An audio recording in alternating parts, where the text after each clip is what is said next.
opinion and carry Annie. It's Chris Avalon Unfiltered, bitch.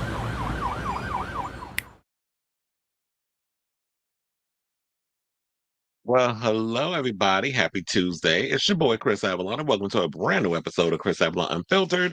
We are live. We got a lot of tea to get to. And for those of you tuning in for the first time, Chris Avalon Unfiltered is basically a show where we talk about all things celebrity news, gossip, anything that's going on in entertainment. We talk about it on this here show. So before we get to the topics, can you please do me a good old solid and hit that like button, that subscribe button, and that notification button so that way you know when we go live with a brand new episode of Chris Avalon Unfiltered.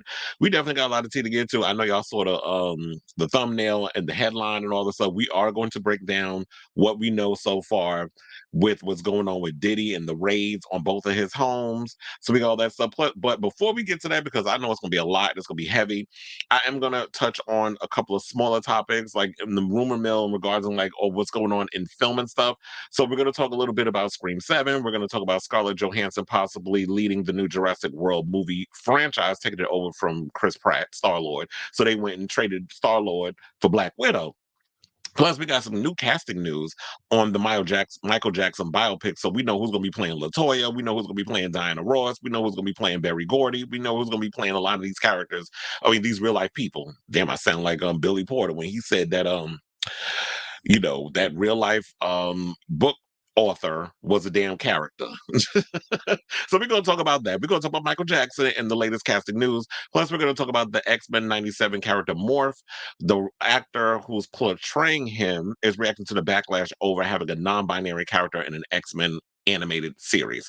We're going to get into that. Plus, this asshole Disney board foe, Nelson Peltz, apparently has a problem with Disney making movies, particularly with female cast leads, black cast leads. So we've got a problem with Black Panther and all these other films. We're going to read him the right act and talk about that. Plus, Shakira, I live for her because she is going all over social media and interviews and stuff, just reading Piqué down to the ground, and I'm here for it. So we're going to talk about that because she was on Jimmy Fallon last night. And today is Tuesday, right? Yeah, it is. I almost forgot. But anyway, I did say happy Tuesday in the beginning, right?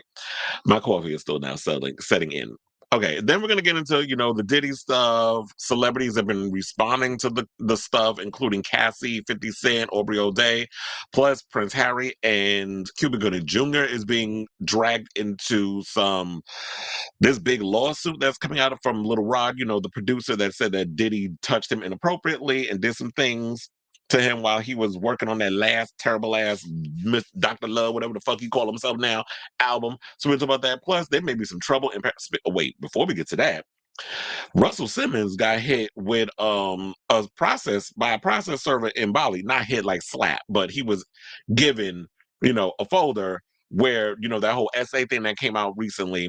They found his ass down in Bali. Maybe they hit up Usher and asked him the address. But these people, they're gonna find what they're gonna find. But anyway, so he looked them up, he found them, all this other good stuff. He got hit with the papers. We're gonna talk about what that possibly means. Plus, now that back to the Trouble in Paradise situation, apparently because I noticed this, I was like, okay, so Ryan Gosling's career is on the rise, as y'all been seeing. Like, he's got The Fall Guy coming out soon. He was previously in, Barbie. He's been doing a lot of big things, and his career is finally on the up and up after all these years of him doing smaller parts and things, similar to Robert Pattinson and Jake Gyllenhaal and a lot of them. I noticed and their careers are starting on the up and up after they've proven themselves to be these high profile good character actors. So apparently there's word going around that there may be trouble in paradise between him and his wife, Eva Mendes, because I did notice when at the Oscars, I was like, well, how come he's been nominated for an Oscar and we're seeing him doing all this stuff, but where is she? Apparently she was there, but she wasn't sitting next to him. She was backstage. So we're going to break that down. Plus Justin Timberlake, child, I hate trying to kick someone when they're down. But not when it's Justin Timberlake. We're going to read him down to the ground because he's an asshole. We love coming for assholes on the show and giving him a comeuppance. An article came out today, because I know I've been talking about him a lot lately, but an article came out today and said that his new album is deemed the worst of his career after the whole Britney Spears controversy. So we're going to break that story down. And I want to try something a little different. I want to bring a little relationship stuff up in here, especially when it comes to gay relationships. So there was this thing that I came across with on Gay Magazine's Instagram, and they were asking, should the more masculine man in a same-sex relationship pay for the date? So we're going to talk about that, and I'm going to get my opinions on that. But those are some of the topics we're going to talk about. And then if y'all want to throw anything up in the comments or whatever that is not related to the show that we can that I'll give my opinion on, because I always got an opinion about something. I wouldn't be a Virgo if I didn't. But anyway, so if y'all want to throw some things up in the comments and stuff, you can do so, because we are a live show where it's the people show. Like, I love bringing up topics and things, and I love it's an interactive talk show is what I like to call it. But yeah, so before we get to these topics, excuse me, I was eating M&Ms before we started. That's my drug of choice. I don't do drugs, but M&Ms, that's my crack. In case y'all didn't know that. My goddaughter always knew that M&Ms was like my addiction. But okay, so yeah, I was like, let me hit my banner. Please, if you haven't done so already, hit that like button, that subscribe button, and that notification button. And shout out to all of you that are watching me on social media. I see a lot of people watch me on X, people watch on the YouTube channel, and all that good stuff. So thank you for all of you that are tuning in. And without further ado, let's get to some of these smaller topics before we get to that heavy ass Diddy topic, because that's gonna be a lot. And let's talk about Scream 7. So a lot of Scream stuff started floating around yesterday, and I was like, let me just I started doing my research, my deep dives, all the other stuff, so that way I could bring the stuff to y'all. So there's rumors going around that Patrick Dempsey, who played Mark and Kate in Scream 3, and also, as it was alluded in, what was it, Scream 5, that Sydney went and married him, and they had 2 kids together. I believe they had 2 girls, if I'm not mistaken. If I can remember that far back, because I can't remember every single detail of these damn movies. It'd be a lot to process. So apparently there's word that he's going to be making a return, which would make sense because he is a part of the Spyglass family. He was in Thanksgiving, if you haven't seen that movie. And so they're saying that he may be making a return to film, since this is going to be a Sydney-based film after everything y'all know what happened between Melissa Barrera and all that other stuff that was going on behind the scenes with the core 4. Well, 2 of the core 4. And then there was another story that came that on top of that, that Courteney Cox would be put back to the franchise as well to reprise her role as Gail Weathers, which would make sense because she's been in all the damn films, right? And she was an executive producer. She got a credit on the last film, even though her character damn near died, and I'm glad she didn't. Girl, that plot armor with her, she should have not survived. Her and Chad, come to think of it. But anyway, so there's rumors that they're going to be coming back to the franchise. Now, someone by the name of Daniel Rickman, who we have referenced a lot on this show, he's like a big insider scooper. Like, he always gets the scoops and things. It's not all the time he gets it right, but most of the time he gets it right. So I'm actually going to believe that this is true. I mean, it makes sense because even when the whole Melissa Barrera stuff started coming out and her support of Palestine and the ceasefire and things, I had alluded. I was like, okay, now at this point, I don't know where y'all gonna go with this franchise or with direction. But there were always rumors floating around between myself and so many other punters that are fans of Scream. When we talk about Scream, we have implied that, okay, now if it would make sense, like, okay, so if you can't work out the core 4, then because you already set things up with them in Scream 5, and then more so we got to know them in Scream 6. That was the more Gen Z, Gen Alpha fans of the franchise. This franchise with Sydney and them is Gen X and millennials. This is basically our franchise. So I'm here for this. So I know a lot of people mad over this whole thing with Spyglass, but here's the thing. I keep trying to reiterate this by saying Spyglass is not selling the franchise. They made so much money from this franchise, especially the last one. And this is show business. This is not show friends. This is just the way things are. They're not going to give up this franchise. They're not going to push it to the side because y'all are mad over Melissa Barrera not, doing what happened with her. And don't get me wrong, I'm not against Melissa Barrera. I am team Melissa Barrera all the way with this, but I understand how this industry works. I understand that this is the nature of the business. And if we're going to get mad over every little thing that people do in this industry that it isn't to our liking, we might as well just stop listening to music. We might as well just stop watching movies. We might as well just stop being entertained and just go around being pissed off all the goddamn time. I'm sorry, about good old age, I am not trying to be one of those people. I'm not trying to run around being angry and bitter and shit. First of all, you get crow's feet. I ain't trying to get no lines and stuff about, like, I got my natural lines on my forehead and stuff, which is like, I ain't doing no Botox or whatever, because I'm seeing how some of that Botox be doing with some of the men, and y'all faces be looking crazy. Y'all be looking like Klingons out here. So with the forehead work. So I wouldn't even be doing that. But they were saying that to get to the situation, said Patrick Dempsey is reportedly set to appear in Scream 7. However, Rickman's announcement is to be considered just a rumor until it's confirmed in an official capacity.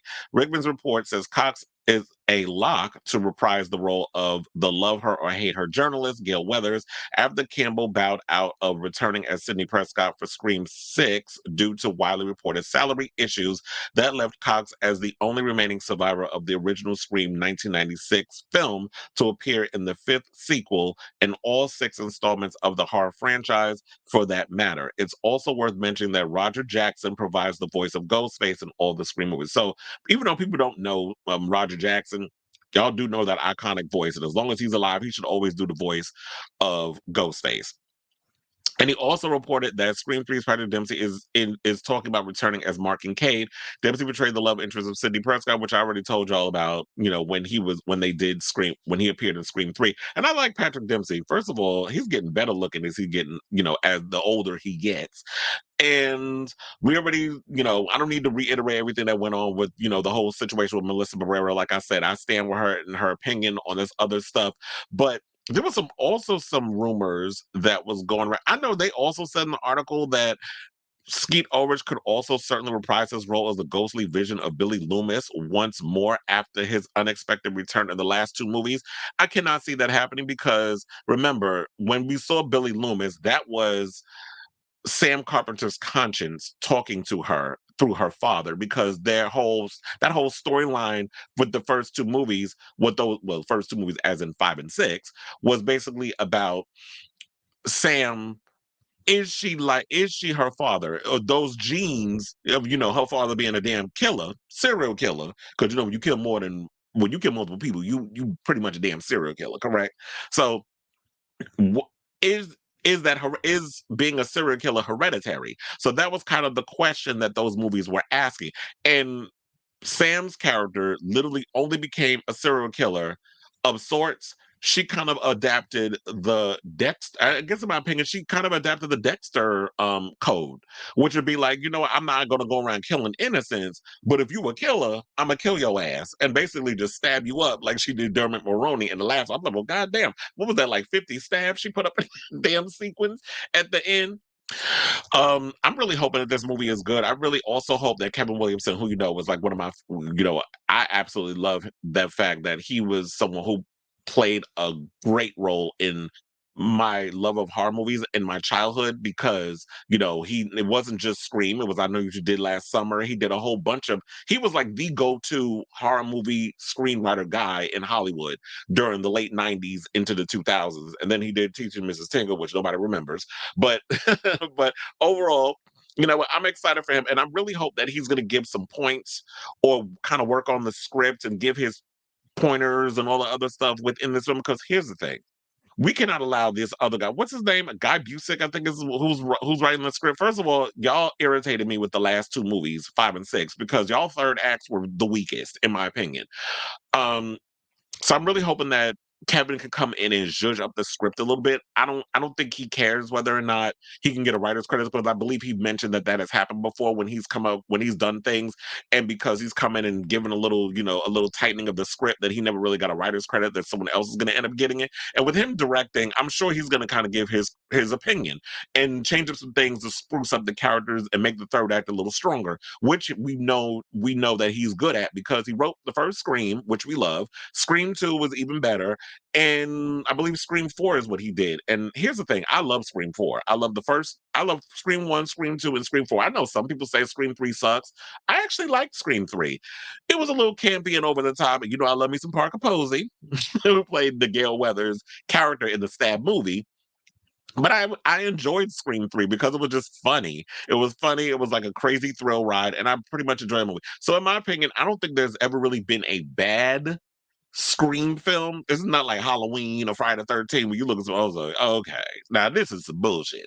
But the Scream films is like, even though some of them weren't as strong as others, there were moments that you could pull from those films. It's like, but this is a strong enough movie that I can actually sit and rewatch. So the thing with me and Scream, I can watch all those movies and not be bored. And I think that's more important than just being like, oh my God, this movie's god awful, just utter trash, and I can't sit there and watch it. So I'm excited for this. And then also, before we wrap this story up, I had heard some rumors that they're looking for 3 new co-leads to star alongside Campbell. 2 of the female cast members, they're saying that they're alleged to be related. Now, I'm hoping, in my opinion, this is not true because, coming off of what happened with the Carpenter sisters and the actresses who played them, I feel like, okay, now is Spyglass trying to gaslight? Like, first of all, y'all trying to find any way to just slither y'all way out of that situation, which there are some people that's still holding their feet to the fire over the whole thing of how they treated Melissa. And in my opinion, that's great. If you feel that you need to do that, then you need to do that. But as someone who loves films and who loves Scream, I'm not going to, and as media, I'm not going to be like, oh, I'm not going to watch that. See, they gooped me in. Y'all sucked me in because of because of Neve Campbell. Neve Campbell, no, I don't care what they say. And, even though fuck you, Spyglass, for how y'all treated Neve in the prior movie, which is why she stepped away because y'all didn't want to pay her worth, but y'all had to back up that goddamn Brinks truck because any other idea y'all came up with trying to start off with a whole new cast, people wasn't going to buy it. And people wasn't going to be here for it. So y'all had to go and bring her in. So regardless of that, I got to support because Sydney is my girl. So that's the reason why I'm going to watch it. Look, if I decide to thumb my nose and stomp my feet and screw up my face and be like, I'm not going to go see this film. Fuck y'all. The movie's still going to do well because it's going to be those people that don't pay attention to all this stuff that's going on that are just fans of horror movies. I'm like, oh, look, a Scream movie. Oh, look, Neve Campbell. Oh, look, Sidney Prescott. Okay, I'm there because people are familiar with her. They don't care about all the other politics and stuff that's going on here. The only people who's paying attention to that are us that work in media and horror movie fans and people that's been keeping track of this whole Scream thing. But I do think that would be a horrible idea if y'all did that shit. So I don't know if that's necessarily true, but I do think they may be they might be trying to bring in some new people, of course, that surround Sydney. So that way y'all can come up with some interesting characters in case, because I've heard rumors of a possible trilogy or whatever. So I do hope that. But I also would like to see them to go in a completely different direction. If not just, having Sydney there and her protecting her kids and her husband, Mark, who I'm hoping is still a cop. And I hope y'all don't do him like they did homegirl. What was I saying her name? Oh, I forgot. The chick that was in Halloween 5, the Rachel. She was awesome in Halloween 4. And then Halloween 5, I was like, that's how y'all had her. Y'all did her with the way Michael Myers is. I said, oh, no, this is bullshit. Now, if y'all do that in these films, I'm gonna be mad. So y'all can't do it. Like, he was pretty smart. He survived and he does other stuff. And, in Scream 3, now, if y'all bring him in this movie, y'all get him killed off, I'm gonna be upset. Because it's like, first of all, he's a cop. He knows how to use a gun. There's no way in hell that y'all gonna outsmart him. But look, it's been notorious that Scream, the cops are basically like doofuses. Similar to, but Doofy. See, now I'm thinking of Scary Movie because Dewey was goofy. I mean, Doofy or whatever his name, similar Doofy, Doofus, whatever. Even though his sister called him Doofus and all those stupid names in the original Scream. Shout out to, Tatum. May she rest in peace. But I do hope that they kind of go. I would love to see them do like a final guy. Like, why we don't get enough final guys in horror movies? Like, we've seen a lot of great final guys. Tommy Jarvis from Friday the 13th Part 4, but that's played by Corey Feldman. And then we had, they changed him and made him older. We don't count Part 5 because Part 5 was not the good one. And first one, that was the fake Jason. But Part 6, well, we had Tom, what was it? I think it was Tom Matthews was his name. And he was also in one of my other all-time favorite horror movies back in the 80s, Return of the Living Dead. And then he's also appeared in a couple of the Friday the 13th fan-made films. The one that's I know there was a recent one where he's he plays a paramedic now as an older guy. He's a paramedic, and then they did one recently on Netflix that y'all not Netflix, on YouTube that y'all can watch. So it was like a little short film. It was actually pretty good though. But anyway, if y'all can come up with somebody that's like a final guy, like Tommy Jarvis in Friday 13th Part 4 or 6, or even though I know this film is controversial, Jesse Walsh, who was like the gay final guy in Nightmare on Elm Street Part 2, because the symbolisms of the homoeroticness was in that movie, all through that movie. Come to find out, the actor that played him is gay in real life, but you can't tell me that film wasn't queer coded. But so I would love to see them do like more of a final guy type of approach. maybe I could bring in Rohan Campbell, who, played Corey Cunningham in Halloween Ends. And I know that movie is controversial. And don't get me wrong, as a standalone Halloween film, I enjoyed it. But as far as like that, but a part of that trilogy that y'all was setting it up for with Halloween 2018, it's a chop. But if it was its own individual solo Halloween movie, then I would have been here for that. But I would love Rohan Campbell to get another chance because he got the short end of the stick over something that David Gordon Green and them decided to come up with. So he shouldn't have to his career shouldn't have to suffer because David Gordon Green decided to give us some bullshit with that Halloween franchise. When you set it up in a good way, and then I'm like, this is what we got in the end. So I like Rohan Campbell. I would love to see him play maybe a final guy or even a Ghostface because he definitely as playing the next generation Michael Myers of sort because they were trying to play up that whole, oh well, the evil spirit can be transferred into people and all that other stuff. I would like to see him play that, actually have that role. But I think because we've seen him play a killer already, it'd be nice to see him play like a final guy of sorts, or maybe a victim. But look, at the end of the day, oh yeah, and then I also heard because they did say Halloween or whatever. And then Robert and I was talking earlier. I don't know if he's in the room yet because I haven't checked the comments, but he said that Judy Greer, who played Jamie Lee Curtis's daughter in the Halloween 28, the David Gordon Green Halloween films, is in talks to be in the new Scream film, which would be good. I mean, it would make sense because she is older and she would be someone who we could see as playing a friend of Sidney Prescott, who happens to get caught in the crossfire of, Ghostface or whatever. And she's gonna need them friends, especially because Sydney's older. Sydney has a husband. Sydney has children, so it would make sense that she would kind of be friends with other women who possibly have children themselves, and then things start happening to them in the suburbs. So, regardless of what direction the film takes, at the end of the day, I'm glad Sydney's back. I'm glad that Kevin Williams is back. I'm excited for this seventh installment. I know Gen X's and millennials. This is our franchise. We taking it back from these other people that's out here trying to change up our shit and to bring in this core four. And don't get me wrong, I love the core four. I live for the core four. I love what they was all about. I grew fond of them, but sorry, y'all suffering because Melissa Barrera opened her mouth and y'all want to play, and then Spyglass did what they bullshit. They had to come up with something and taking it back to the original cast, the ones that's left. So I'm here for it. Okay, so let's look at these comments. Robert says so here's a bill. Hey. They pissed off the original fan bases when they killed Dewey. They're going back to us. And first of all, I was tight when they killed. First of all, I was like, how did this little ass girl go and kill Dewey of all people? How she of all people was able to kill Dewey? I was like, that was a child.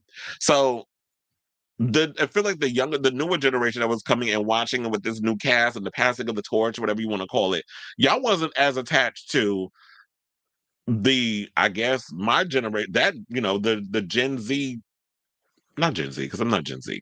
I was like millennials, or, the core group, which would be Sydney. First of all, I'm still upset that they killed off Randy, and I think Kevin Williams said he kind of regretted killing him off. I would love, maybe they could make him like a Force ghost. Of course, that's a Star Wars reference, but maybe they could make Randy sort of like a sort of like a Force ghost, similar to what they did with the other with what the hell's his name? Um, Billy Loomis. Maybe they could do that.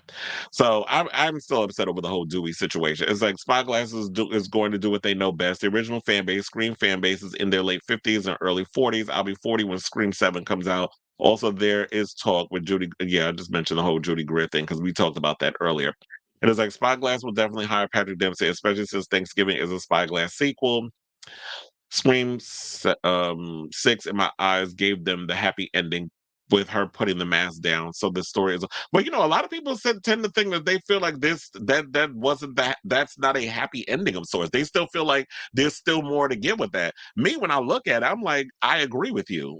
I feel like her throwing the mask down, she was basically, it was her saying, I am not my father's legacy. I'm not who my father is or was. Well, can't be is because he's not alive, but I'm not who my father was. So therefore, I'm not going to be going around just stabbing and gutting people and shit because that ain't me. So I do agree with her tossing it down and her making amends with her sister and stuff would have been good. But I feel like maybe what they were going to do was, okay, so now a new sequel is going to come. We're going to try to make amends with our mother. And then the things from her past is going to come back and haunt her and things are going to happen. So that would have been a good direction to go into. And I think maybe they still could do that with the Carpenter mother and just, but y'all going to have to explain what happened with the Carpenter sisters. Or maybe they'll do what they did with Sydney in the last movie and they'll be like, so what happened to Sarah and Tara? I mean, Sarah and Tara. What happened to Tara and Sam? And they're gonna probably just do some one-off, one-line sentence, whatever, and then it will be done with it. Maybe that's what they'll explain because they're going to have to explain the elephant in the room. Or since the Scream franchise is so rooted in being so meta, they're going to have to make a mention of. They can make a joke or something about it, which will probably piss people off. But they're like, "Oh, you're mocking Melissa," you know the people. They always gonna find something to be pissed off about.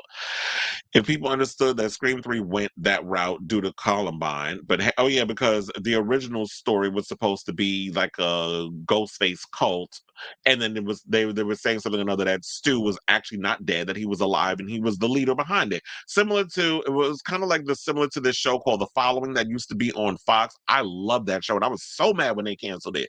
It was with I think it lasted maybe a season or two with Kevin Bacon. That was a really good show, but that was back when, I think it was pre Netflix and all the other stuff. So when Fox and all those other, some of them, I think, well, we'll just throw Fox in there because the only network that I could think of that was really taking show risks with these wild ideas was Fox. I can't recall like ABC and all them doing that. I feel like now they're trying to do it because they want to compete with the streaming services. But before streaming services became what they were, I remember Fox used to take big risks, and one of them was The Following. And I love that show because I was like, oh, y'all really going there with the stabbings and the blood and the killing and this whole serial killer cult thing. So I think that was kind of like and if I'm not mistaken, I think Kevin Williamson was behind that show too. I may have to look that up. But I'm thinking off the top of my head, I'm thinking he might have been a part of that show as a producer, writer, something or another. I have to check. Um, yeah. So, but I did love the idea they did slip those Harvey Weinstein isms things in there because Lance Henriksen basically was playing like this perverted exec, and then they were talking about like actresses being sexually assaulted, which happened to Sydney's mother. So, they wasn't playing. And I'm like, well, how did being that they were part of Miramax, how did Harvey Weinstein not catch that? But you were basically being read in your own damn situation, unless he didn't see the movie or he was just too arrogant, he didn't give a damn. Like a lot of you perverts are in this industry. And so I heard the New Line wants to bring Tommy Jarvis in Jason, which goes to hell, but Paramount didn't sell the franchise just to. Well, I do like Tommy Jarvis. I've always liked that character. He was like one of my favorite final guys. They've always had pretty good final girls in the Friday the 13th franchise, but he was like one of my favorite final guys. Friday the 13th Part 6, Jason Live, that's like one of my all-time favorite movies because it brings in Frankenstein. It's kind of like Terminator Jason, and it's got a lot of humor in it, but it's also like really gory and disgusting. The kills were awesome. Like, it was so over the top, and then it was like very rock and roll. So that's like one of my favorite Friday the 13th movies. But anyway, they said Addison, oh God, I don't care about that broad. I was like, kill the bitch. Well, first of all, look, they're about to kill TikTok so they can kill her. They're trying, or at least the government is trying to, which I hope they don't because I get a lot of numbers when I post my clips from the show up on TikTok. But anyway, let's move on and talk about Scarlett Johansson and this big old rumor that she is possibly joining the Jurassic World films. Now, here's the thing. I love me some Jurassic Park. I remember when I saw the first Jurassic Park in the movies, that movie scared the bejesus out of me. I was really little when that movie came out, but it was like, I was scared to see that movie. And I still remember to this day, there was a guy that was a couple of seats behind me, a big black dude. You stupid freaking kid, like yelling at Joseph Mazzello through the whole book. I'm like, well, damn, he just acting. Steven Spielberg making him do all this shit. And you in here screaming at that little boy. Like, I still remember to this day, this man in the damn audience screaming, black people when they go see movies. Jada Pinkett Smith in Scream 2 comes to mind. It's like, stop screaming at the film. They can't hear you. So I still remember that to this day. Like, he was so tight, just screaming at this kid because of the dumb shit he was doing in the film. But like I said, it wasn't his fault. But I will say the Jurassic World movies, even though I watched them, they have not been like stuff that It's been on repeat. Sidebar: can someone still explain to me how the hell Jeff Goldblum's character had a black daughter in that film? Like, I understand if you was messing with a black woman and you of mixed race, even though Jeff Goldblum is like he a little tan-ish. So I'm like, wait, is she your biological, or you adopted her, or is she relationship through a child through a relationship? Like, that need to be explained. That was just sort of like, okay, because I get it. Steven Spielberg does have a black son through adoption. There was no way in hell Kate Capshaw pushed out a black child. So I wanted to know where they do that at. Like, explain the genetics. Explain that shit to me. But anyway, so I didn't particularly care for Jurassic World. Number one, I don't particularly care for Star-Lord, aka Chris Pratt. The only reason why, because if you've been paying attention to a lot of the things that he's done problematic and trying to shove religion down people's throats and all that other foolishness, I don't fuck with people like Chris Pratt.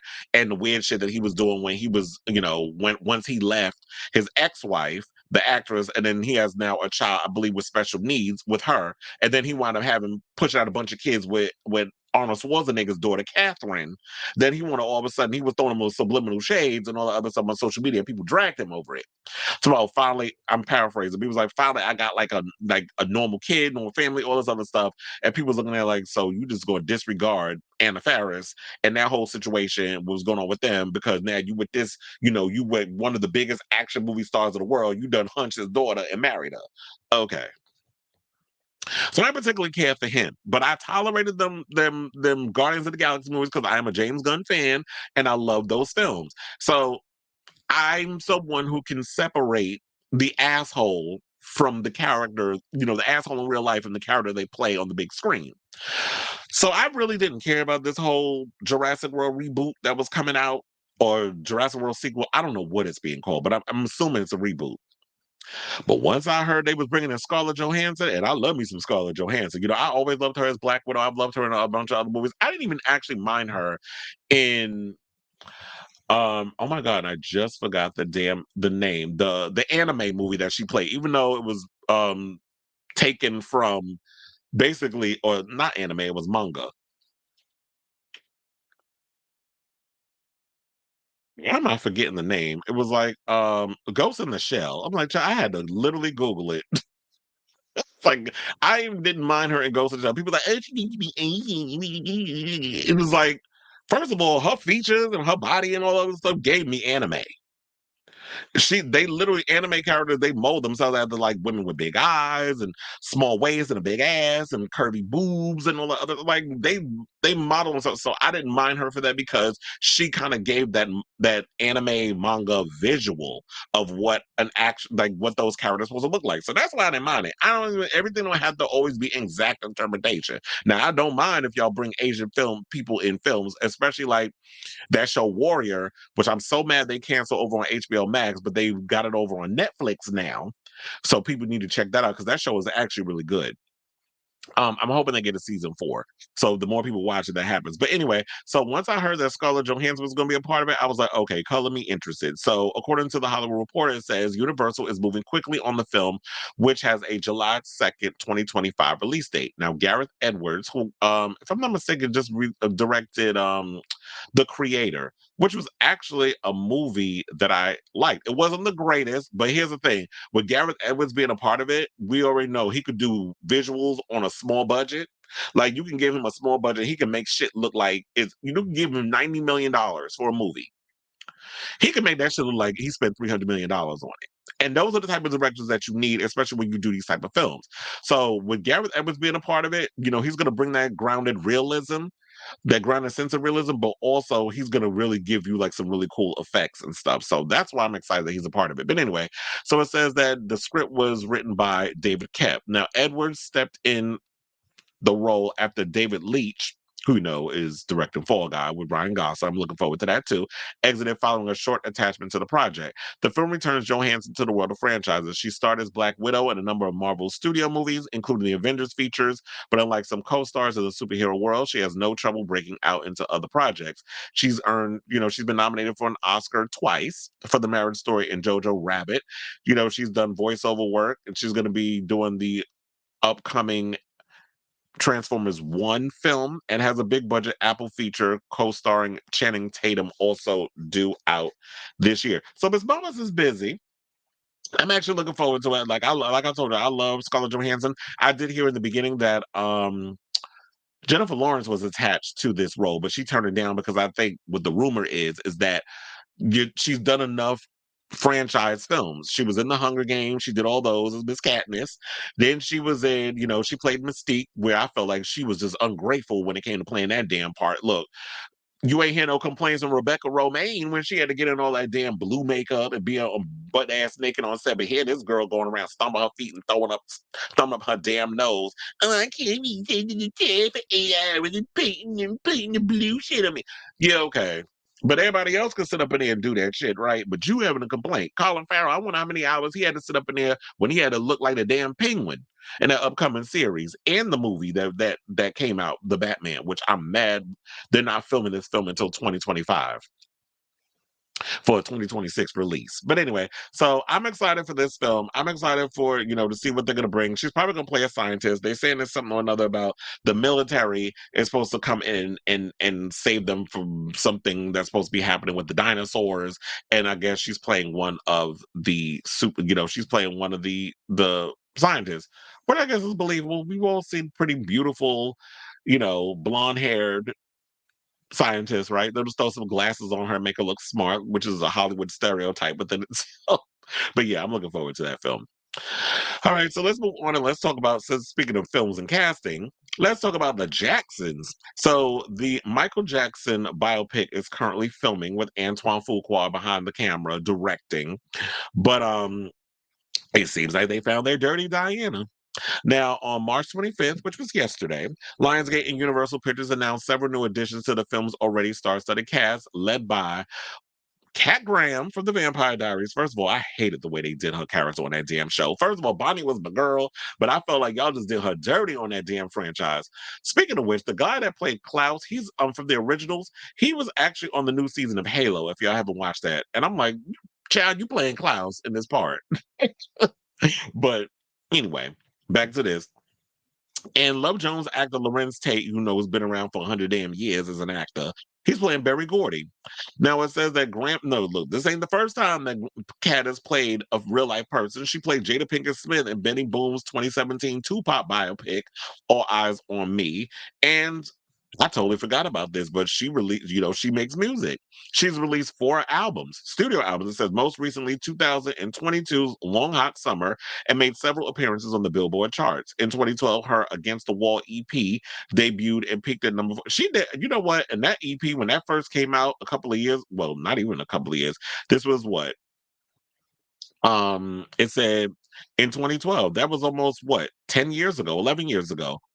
I actually like some of her songs. She do be coming out with some bops, so I have to give her that. Although I didn't think that people was really out here caring for Kat Graham, but they actually are.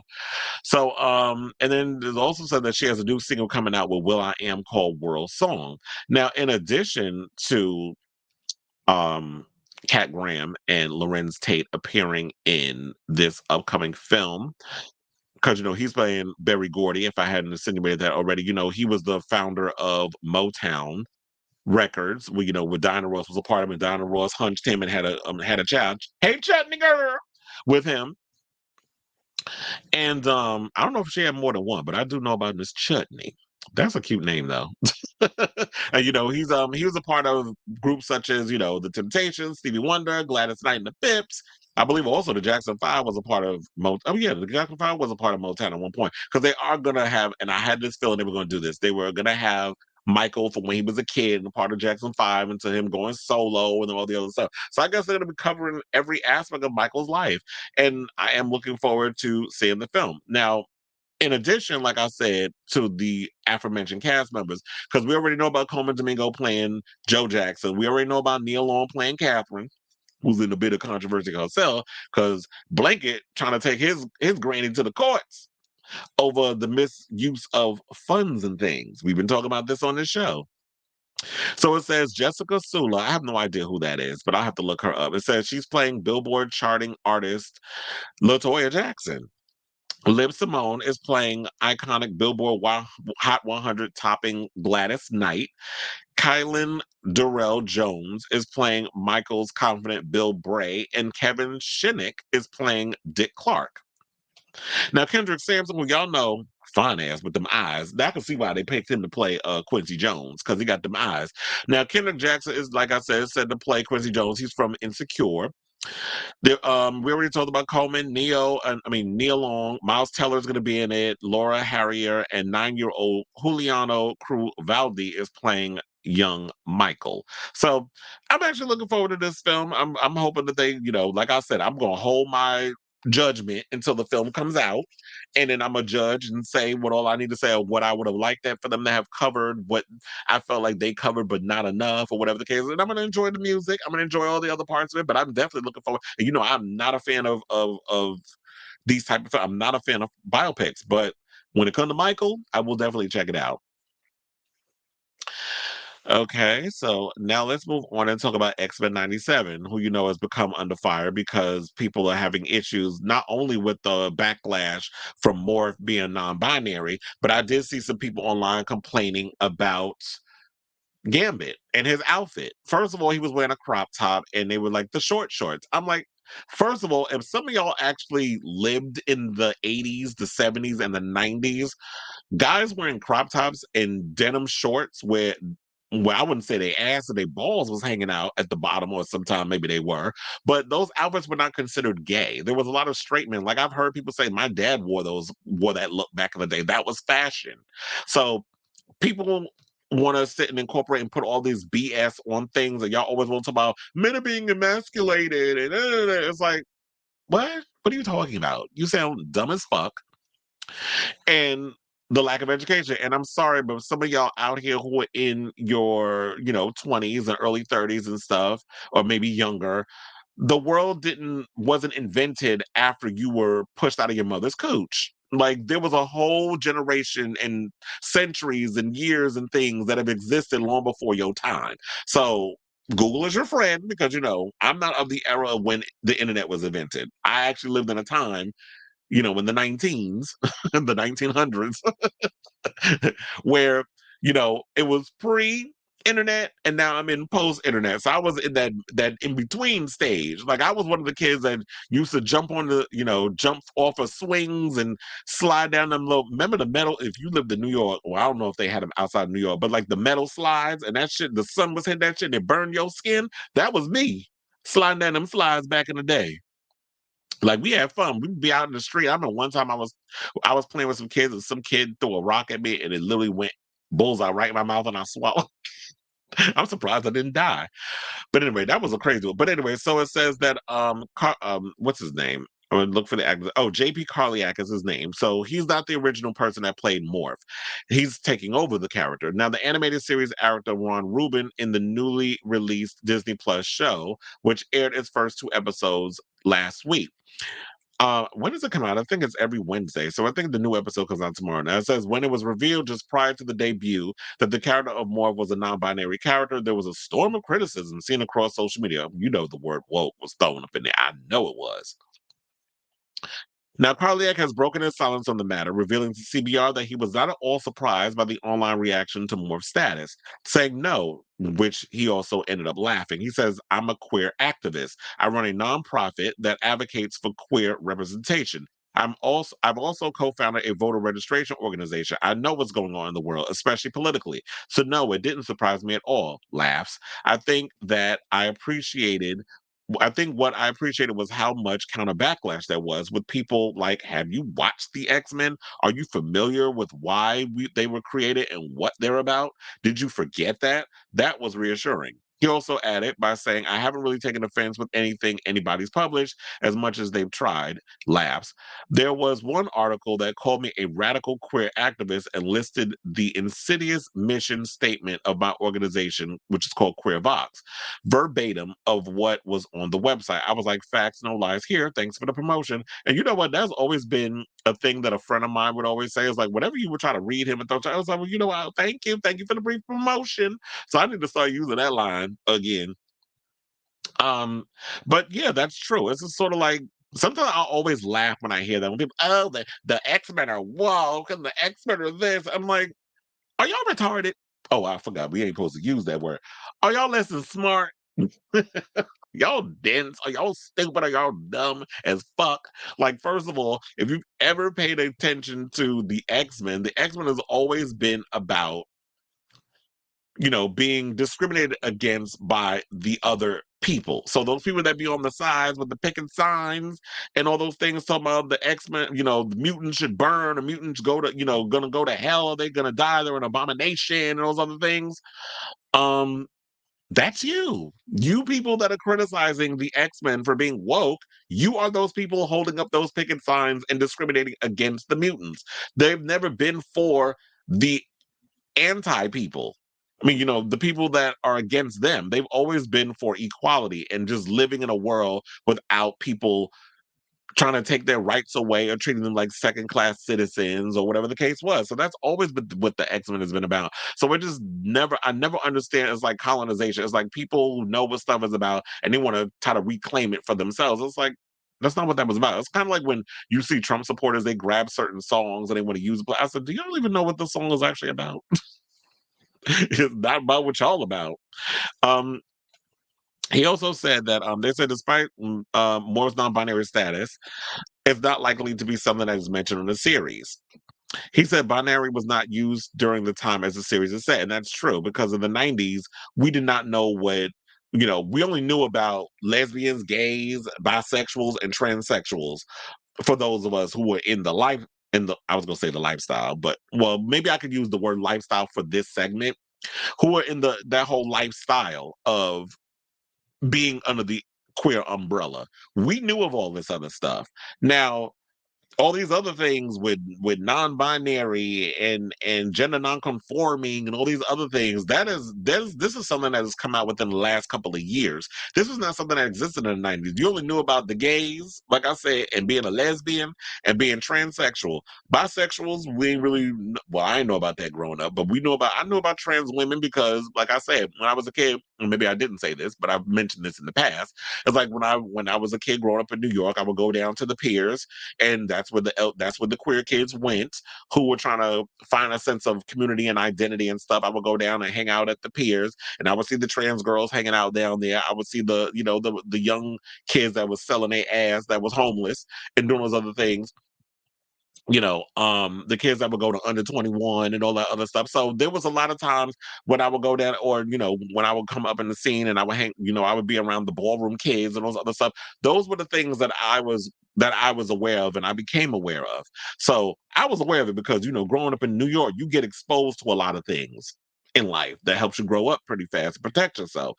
So I never understood the thing that where they're saying like, you know what, the whole pronoun thing and all this other stuff, and people getting all upset about it, or the fact that because someone's wearing a certain look, it's trying to stay true to the overall aesthetic of the 90s. And if people are gonna get mad over that, you know what? Just go watch something else. Go revisit Batman the animated series, which I still love. And I need to find if that's available on something that I could watch, like rewatch that on one of the streaming services or whatever. But if you can't deal with what the X-Men, if you can't pick up what the X-Men is putting down and what they all stand for, first of all, if you watched any of the movies with Halle Berry in them, they reiterated a lot of the stuff that y'all are mad about. Then, I would just go watch something else. Go touch grass. How about that? Okay, so Felix says when kids actually went outside, I miss them days. Well, first of all, could still go outside, but I miss the days where I wish that the newer generation could experience the overall simplicity of what it was like to be a kid in like the 90s and the 2000s and stuff. And because I'm a child of the 80s. So I would love that a lot of this new generation can experience, but unfortunately they can't because it's like y'all grew up in a digital era. All y'all know about is being your heads in your phone and your computers and your iPhones, or what if you have a phone at your age. I mean, I don't know what parents, what age y'all want to have your kids have a cell phone or whatever. But unfortunately, it's just like I wish that there were days where it's like, oh yeah, y'all go play outside in the slides and don't come in the house. Like my mother would say, don't come in the house until the street light come on. Or even though I would push the limit at times because I was a rebel. I always push my mother's buttons and push her limit. I stay outside when it was dark, still riding my bike and my roller skates and all this stuff, busting up my knees and shit. And even when the light came on, I would be hanging out with all my friends on the block, the actual block, not that J-Lo imagination block. But I'll be hanging out on the block, and my mother be like, Chris, you better get your ass in this house. That's what she used to say to me all the time. That it was like, it's like when they introduced a lesbian couple on Peppa Pig, parents went crazy and the cute child. Now, if there's anybody here grooming their kids, it's gonna be Diddy, and we're gonna get into that. Who playing Janet Jackson? That's a good damn question. I'm like, haven't we heard anything about Janet Jackson? Because if people were smart enough, I mean, people are smart enough. If people were like, we are all, for those of us who are aware, why we got Latoya up in here? Is it because they're gonna play up the whole thing where Latoya was running around saying that Michael was a child molester? Remember when she came out with that? And y'all gonna put that scene up in the movie? But Latoya's Toy Toy is RuPaul best friend. Remember when he used to always bring her up on RuPaul's Drag Race? He need to bring her back, or maybe the show is too big for her to be on there now. Um, but yeah, I would love to know who's playing Janet Jackson because Janet Jackson and Michael were very close because I think it was because they were the youngest. She was the youngest girl, he was the youngest boy. And so they had that deep kinship and they weren't that far off in age. So it would have been nice. It would be nice to find out what's going on with Janet Jackson. Who's playing my girl Janet? She better be in this damn movie, or maybe because she alive, they couldn't get her likeness. We'll find. I'm sure the team will come out. I said my niece and nephews love the cartoon. What? Oh yeah, I like that too. I haven't been able to catch up on it because I've been a little behind on a lot of shows, especially with Disney Plus and stuff. I definitely need to catch up on What If. I heard there was a really good episode in the new season. A couple of good episodes of the new season. I don't know about the first one was hit or miss, but I heard there's a lot more good episodes this season than there was in the last season. Okay, thank you. So it's on Prime Video, so I'll most likely be revisiting Batman the Animated because that was my show back in the day too. The '90s X-Men cartoon is on Disney. Yeah, I know that because I watched the first 2 episodes. But I was just curious more about the Batman animated series. I, I wonder is the Oh, you talking about the '90s X-Men cartoon? You talking about the recent one or the old ones? Because I would think the old ones would be on there. And it says plus there were two most famous yeah, they were the two most famous. Like we ain't watching the Michael Jackson biopic for Latoya and Randy and Tito and them. We want to know the tea about, you know, Janet. We want her up in there too. Unless, like I said before, she's not allowed, or not allowed, but she doesn't want her likeness to be used in the upcoming movie. It's probably that. Okay, so let's get into this tea, champ. So, there was this article that I came across yesterday, and I was like, "Oh hell no!" First of all, we're gonna come up in here and read this motherfucker down to the goddamn ground. So, Nelson Peltz, the activist investor agitating to win 2 Disney board seats, please God don't let him get on it, criticized the company's woke strategy, specifically questioning Marvel's Black Panther and the Marvels, which featured Black and women leads. The 81-year-old, of course, he's got one foot in the goddamn grave. Another thing I didn't know about Nelson Peltz, I didn't know that he was Brooklyn Beckham's father-in-law, that he's married to one of his kids, as in Victoria Beckham and David Beckham's son. The 81-year-old Peltz has admitted he never claimed to have experience in the media business, made the comments about the Marvels of Black Panther in a recent interview with the Financial Times, saying, why do I have to have a Marvel movie that's all women? Not that I have anything against women. Clearly you do if that's what you said. But why do I have to do that? Why can't I have Marvels that are both? Why do I need an all-Black cast? Well, here's the thing, what I always say.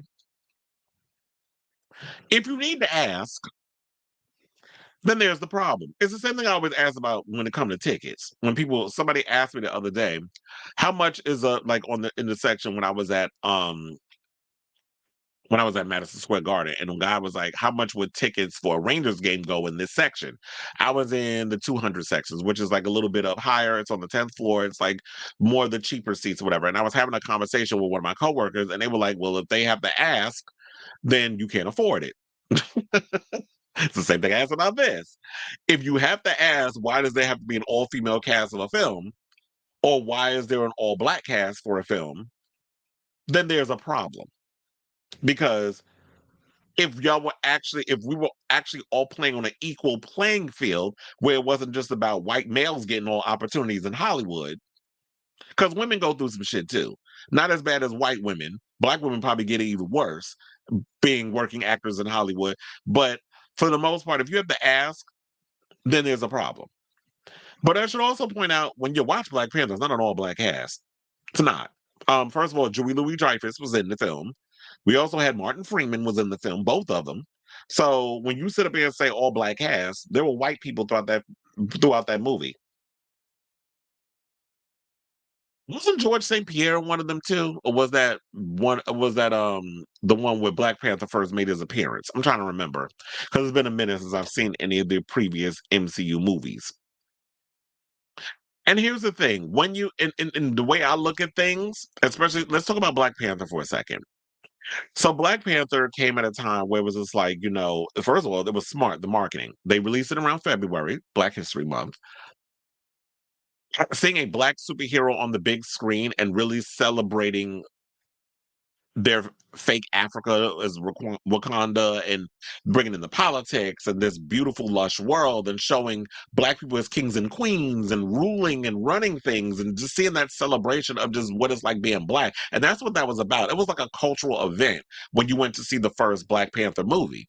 I remember that. The second one, not so much because, Chadwick Boseman passed away from cancer. And then there was all the stuff that happened with that. And they were trying to figure out how to make this film work at a time when they lost their lead for the film. So they had to figure out something. But the original film, it created this cultural phenomenon. And I think when it comes to these sort of things, when you get a film where it's like an all-female cast or a female lead in a superhero film, whether it's an all-female cast, whether it's a gay superhero, whether it's a black superhero, whatever the case is, people want to see something different and showing like, you know what? When I look at this person on the screen, that I could aspire to be that. That's why we like those things. I have these things. It ain't about being woke. It's not about being all these other dumb shit. It's the fact that diversity is important because you know, there are people out here. It's like, well, when I was growing up, when I was a kid and I was growing up, I didn't really have any superheroes that I could look up to that looked like me. That was a person of color that may have been queer or whatever the case is. Now, when you create those spaces with a Black Panther or a Blade or one of those type of characters or Spawn, you could aspire to be those characters. Same thing with women. There's women that probably look to be I know there's women out there who aspire to be Wonder Woman or aspire to be Batwoman or Batgirl or what other female superheroes? Black Widow, Scarlet Witch, Storm. All these different characters. Maybe there's some women out there that want to grow up and shave their hair to be a member of the Dora Milaje. Who knows? But the fact of the matter is, these are the things we need. And this is what irritates me about this industry is that you have a guy like this who's got one foot in the grave to begin with, who says he's not anti-women or whatever the case is, but you clearly just made a misogynistic comment. And then you're questioning Kevin Feige's track record, which gagged the fuck out of me. And I should also point out that you know what? Chadwick Boseman's film the first Black Panther grossed $1.35 billion at the worldwide box office. So clearly people care. This is why we need it. Because and even though the Marvels flopped with a $206 million overhaul that it made, the original one grossed $1.13 billion. But I think the reason why Captain Marvel flopped because it wasn't a good movie. It had nothing to do with the fact that these women were in it. And I felt like that film was a little too paint by numbers. First of all, the script was all over the place. It didn't make any sense in a lot of the logical sense.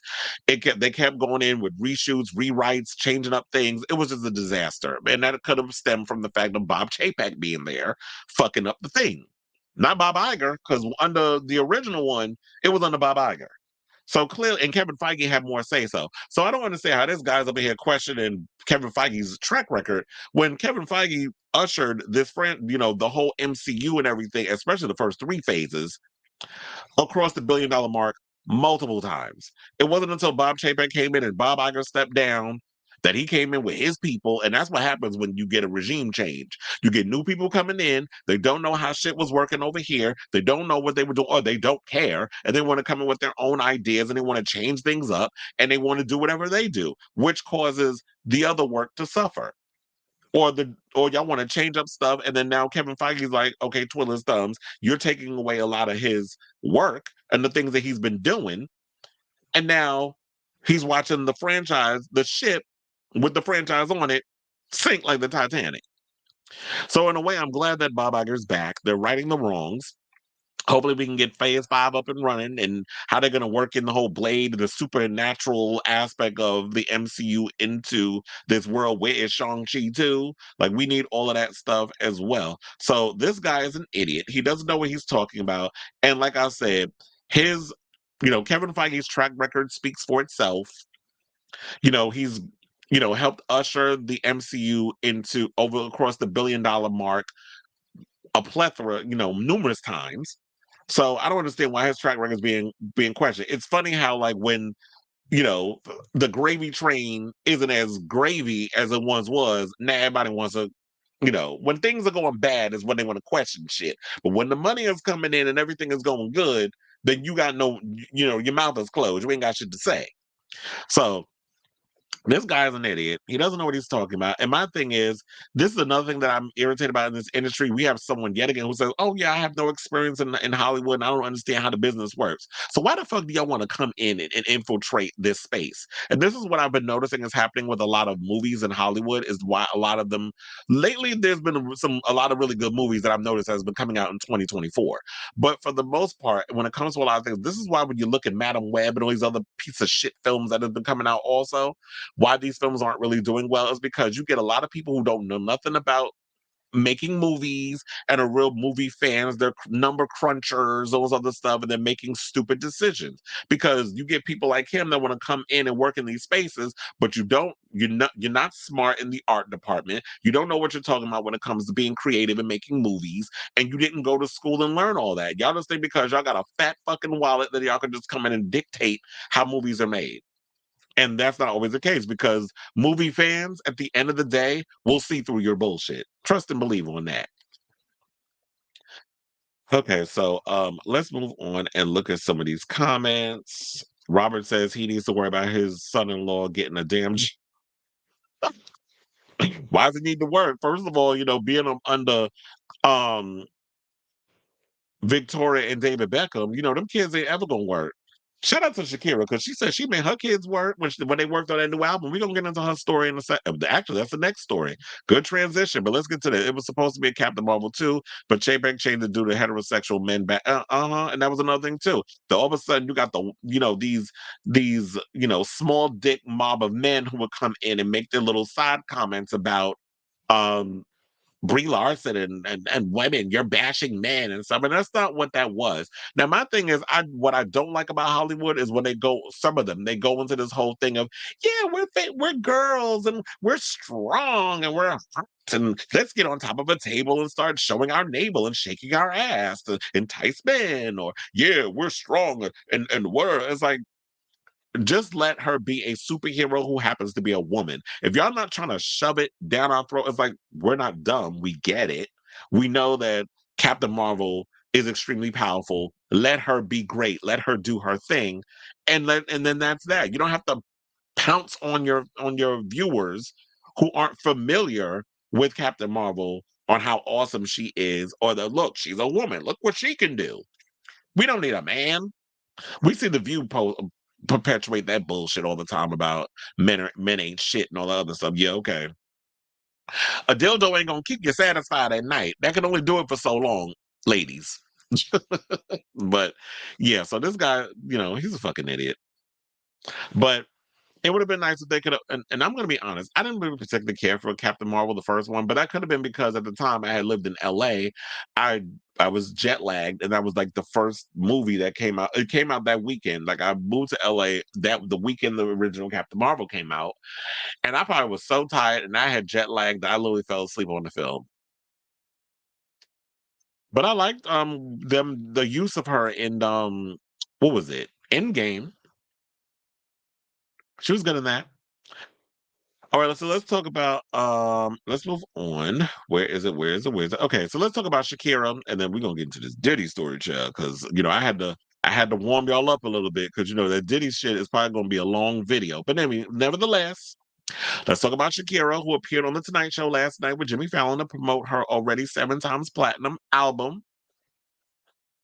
Let me say it slow. Las mujeres ya no lloran, and is celebrating her newfound freedom after splitting from her now low down cheating ex-husband Gerard Piqué. Now, the Columbia singer, who's 47, spoke about being free to make her new album. The record marks Shakira's first album in 7 years, following her and Piqué's 2022 breakup after 11 years together. They share sons Milan and Sasha.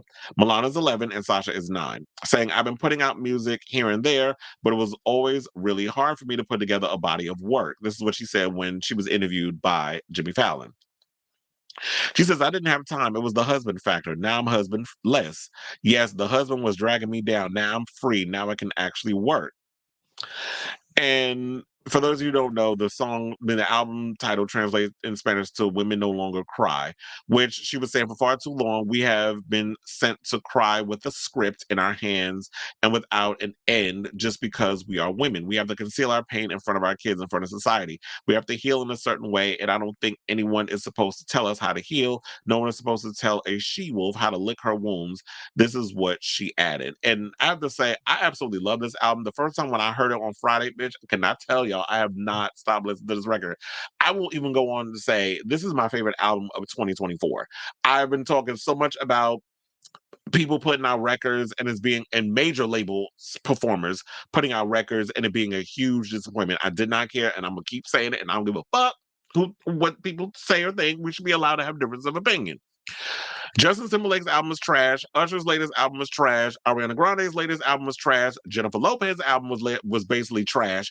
And to me, in my opinion, Jennifer Lopez, you should have been hooking up and hanging out, and not just at the Super Bowl, with Shakira, and really kind of got together and worked on some music and stuff too. Because her album, This Is Me Now, girl, nobody cares. Nobody cared. That's why the album flopped. It came in at 36th place or whatever, 37, and then it fell off the charts faster than Aja from Drag Race doing a damn dip on a runway. So nobody cared. Everybody moved on. But Shakira already had album 7 times platinum. She was showing all the different. She was also on the show, and she was showing all the different vinyls. Which I'm like, see, this is how she getting them damn platinum records, because she got what did she say? She had a ruby, she had a diamond, she had an emerald, all different ones, and then the actual record were the different colors that they were showing. The diamond one was clear, the ruby, of course, red, all those others. So I actually loved the fact that she had these different vinyls and stuff, and it was different photos based off of that. So I also love the fact that vinyls are making a comeback in a lot of ways. So I'm here for her, having the last word, throwing shade at PK and that no good ass husband, ex-husband, and what he did was cheating throughout the marriage. But I always feel like, at the end of the day, this is well, I can't say this is what happens when her being older and she's dating younger. Because PK is 37, she's 47. And he's someone who, he's famous, sports famous, but he's not universally famous like Shakira was. I didn't know who the hell Gerard Piqué was until she married him. And regardless of what she did, dumbed herself down, made herself not work so much, work with men, because there was an issue with that. He didn't like her working with male artists because I guess he was insecure. And those are the signs of a cheater.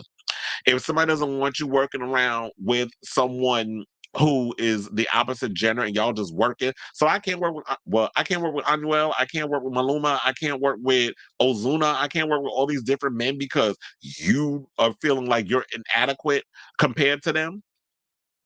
Fuck out of here. You're not gonna tell me who I can hang out with or who I can collaborate with on my music. So it always had to be females. So, and they said she surpassed Karol G in the amount of albums. So I think her new Karol G's latest album sold over 4 million records, but already in less than a week, Shakira sold 7 million worldwide. Now that's a lot. And so, she is, La Reina. She is the queen, and this is well deserved. And I love the song with Cardi B, Punteria. Like I keep that song on repeat. And she performed the song on Jimmy Fallon. Like the choreography was sickening. So people thinking like when you a certain age, like the knees be cracking and you old or whatever, Shakira was keeping up with her dances. So if y'all haven't seen the episode, like her performing and the interview and stuff, I do have it on my website, or y'all can go on YouTube and look it up or whatever. But yeah, on the new album, she has songs with Carol G. She has a song with Ozuna. She has a song with Raul Alejandro. She has a song with Manuel Turizo. She has a song with Cardi B. So she's collaborating with a lot of people. And also her kids are on the album too. So both her sons are on there. And then she also mentioned something or another about how she said that if y'all want like if y'all want a car at 18 or whatever the case was, y'all gotta work for it. Like I'm not gonna buy y'all these things. So you have to earn what you have. And I love parents who do that and don't just be giving their kids whatever the hell they want. So she said that this is what she's given. Like, so they're waiting for the residuals to come in from the record, so that way they can get paid. And she said that they asked her about that, so that was hilarious. But like I said, I love Shakira. I'm really hoping that I'm sure she's doing a tour. I'm sure she's going to be doing a tour, and if she is doing a tour, you best believe I'm going to see her live because, like I said, I love Miss Machaki. She been making music since she was like what 13, 14. So it's been a long time. Okay. Before we get to the crazy Diddy story, we're gonna talk about Mase. We're gonna talk about that because this was the story that I was gonna bring up yesterday that I forgot. Well, actually, this is before the broke. So there was a story before the big story about him, his homes being raided, and they were talking about they were chasing Diddy down like he was OJ, the feds. There was a thing that came out where Mase kind of threw a little bit of shade at Diddy on his podcast with Cameron. So it says the rapper turned pastor turned podcaster was the poster child for Bad Boy Records. However, seemingly out of nowhere on April 20th, he formally announced his retirement from the game Frontmaster Flex's radio show, citing religious reasons. Now, shortly after, he made his widely embraced comeback in 2004 with the track Welcome Back. However, his passion for the game was dwindled. In the years following a nasty feud with his former label head, Diddy was all the public could talk about. Now, on Friday, March 22nd, during a recent episode of his co hosted podcast, It Is What It Is, he claimed his retirement from rap was ultimately to escape Diddy. He said, everything now that we see playing out was all the things that I escaped. This is what he said, referring to the mountain of allegations Diddy is currently facing.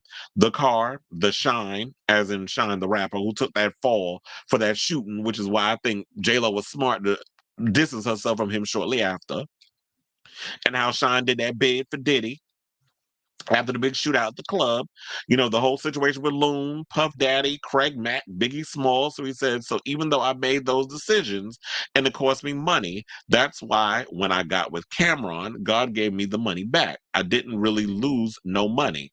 Destiny. Now, the conversation actually started about, the start of Kobe and Vanessa Bryant's relationship and their life and destiny. And this is where it caused Mase to think about, his past of sorts. So if y'all are interested in checking that episode out, definitely check out his It Is What It Is podcast. It's on YouTube. I was watching a little bit of it. I was looking, first of all, I was distracted. I was distracted by Cameron teeth. I'm like, those some big ass teeth in his mouth. And I think they actually his. So it's like, your lips is black, probably from smoking all that weed. And then you see these giant ass teeth in his mouth. So I'm wondering, I mean, are those the fake chiclet teeth, everybody be getting? I may have to look at old past videos to see if those, the fake teeth or not. But yeah, so there's that. But without further ado, child, oh wait, hold on, because I see I got a comment. It said, I saw he became a minister back in the day, and then he wound up, I don't know if he still does ministry, but he also is now a podcaster, which seems like the genre everybody jumping into now. All right, so let's get into this Diddy story because I was out yesterday and I was mad because my phone was blowing up. I was getting all these messages, everybody tagging me, everybody's posting me, everybody sending me messages about this whole Diddy thing, and I'm like, well, goddamn, I'm not even home. I couldn't get to it. By the time I got home, it was like midnight, and then I started doing all the articles. And then this morning when I got up, I even forewent the gym so I can get this whole show ready. And there was, I started going into this deep dive and digging up videos and watching videos and all this other stuff. So yesterday, a search warrant was sent out to the homes belonging to musician and producer Sean Diddy Combs on Monday, and is related to an ongoing sex trafficking investigation. And they didn't specify whether Diddy was the specific target, but I'm guessing because of the whole thing with Cassie and all this other stuff that was going on, that this was the tea that they felt that they need to spill and bring up. So I could sit here and read this up, but I'm gonna bring up these little clips, these videos or whatever that I found online. There was one that I saw from a regular news channel, and then there was one I saw with Roland Martin where he spoke to an attorney who was really breaking the stuff down. So we're gonna play both clips because I want y'all to see it.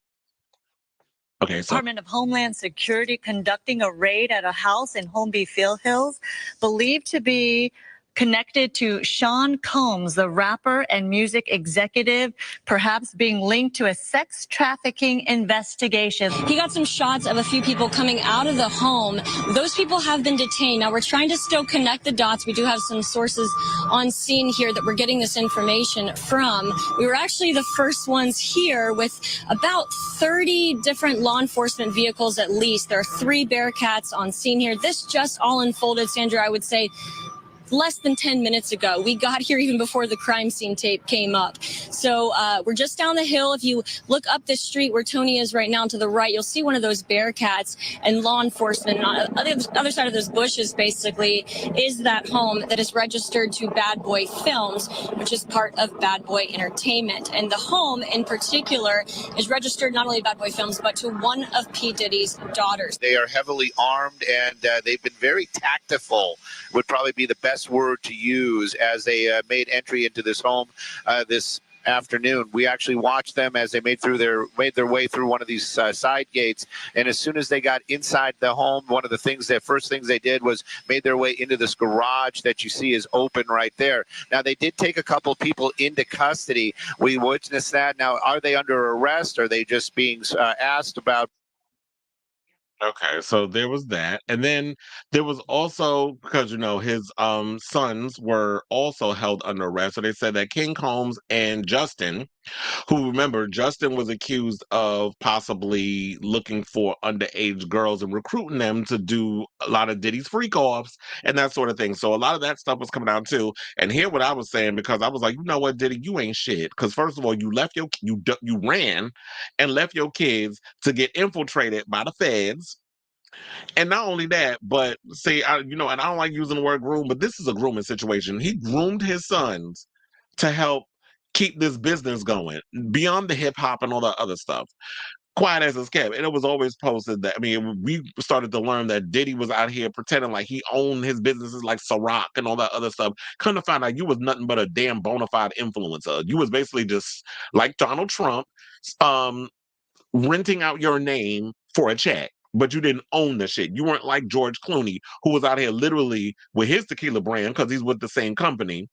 He was out here literally at the dispensary working out the tequila and all the other stuff. Diddy just put his name on the shit. It was like, yeah, I own Ciroc. And then when this whole case came out because they want to deal with your ass no more, then all of a sudden, you dirty.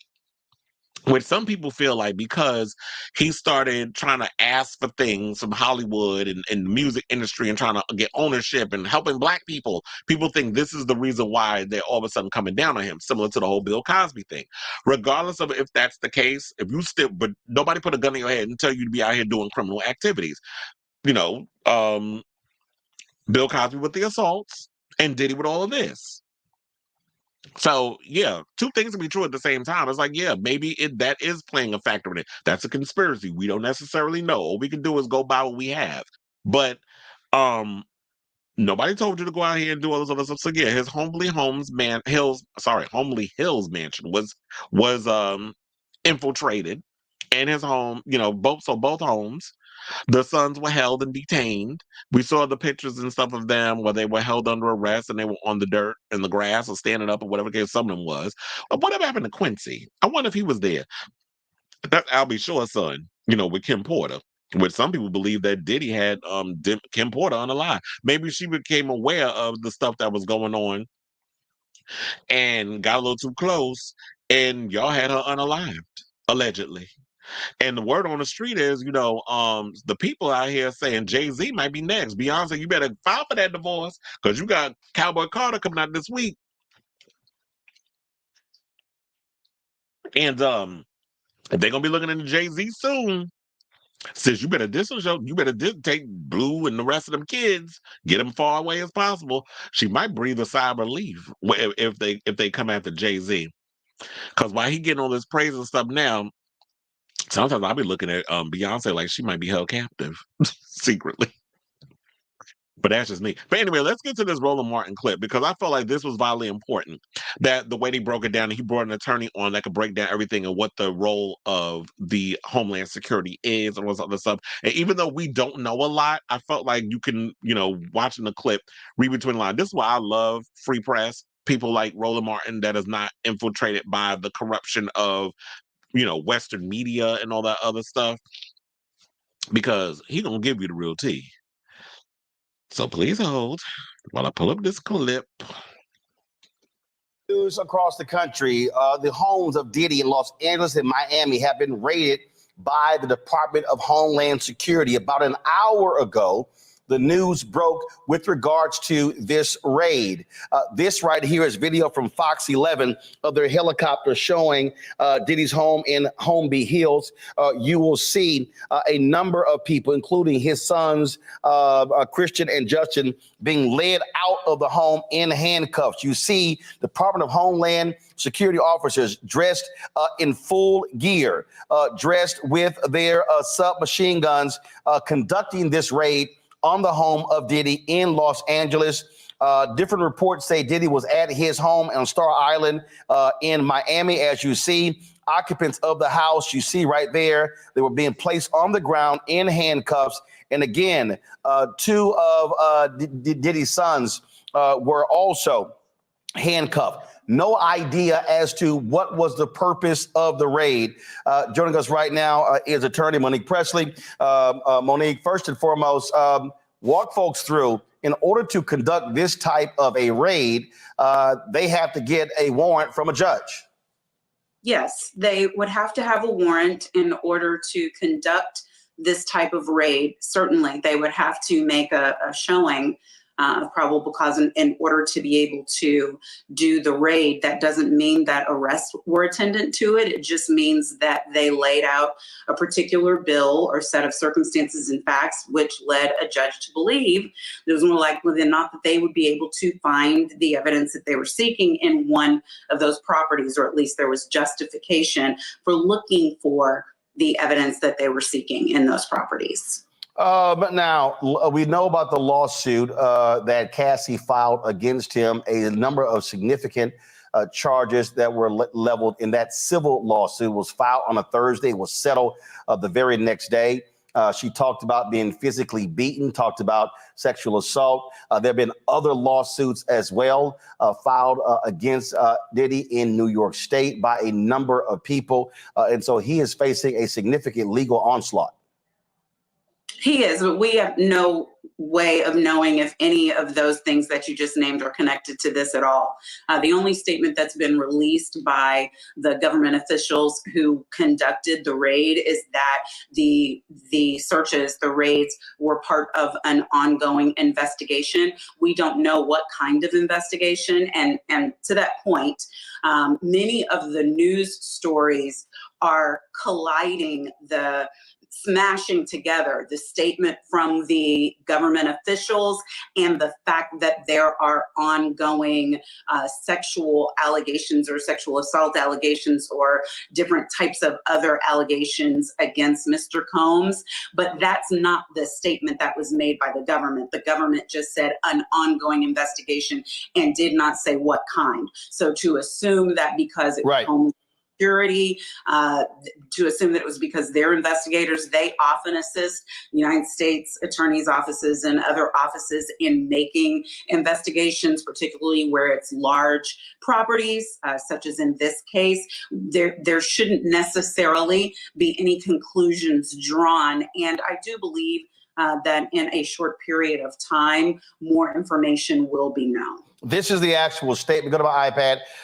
Earlier today, Homeland Security Investigations, HSI New York, executed law enforcement actions as part of an ongoing investigation with assistance from HSI Los Angeles, HSI Miami, and our local law enforcement partners.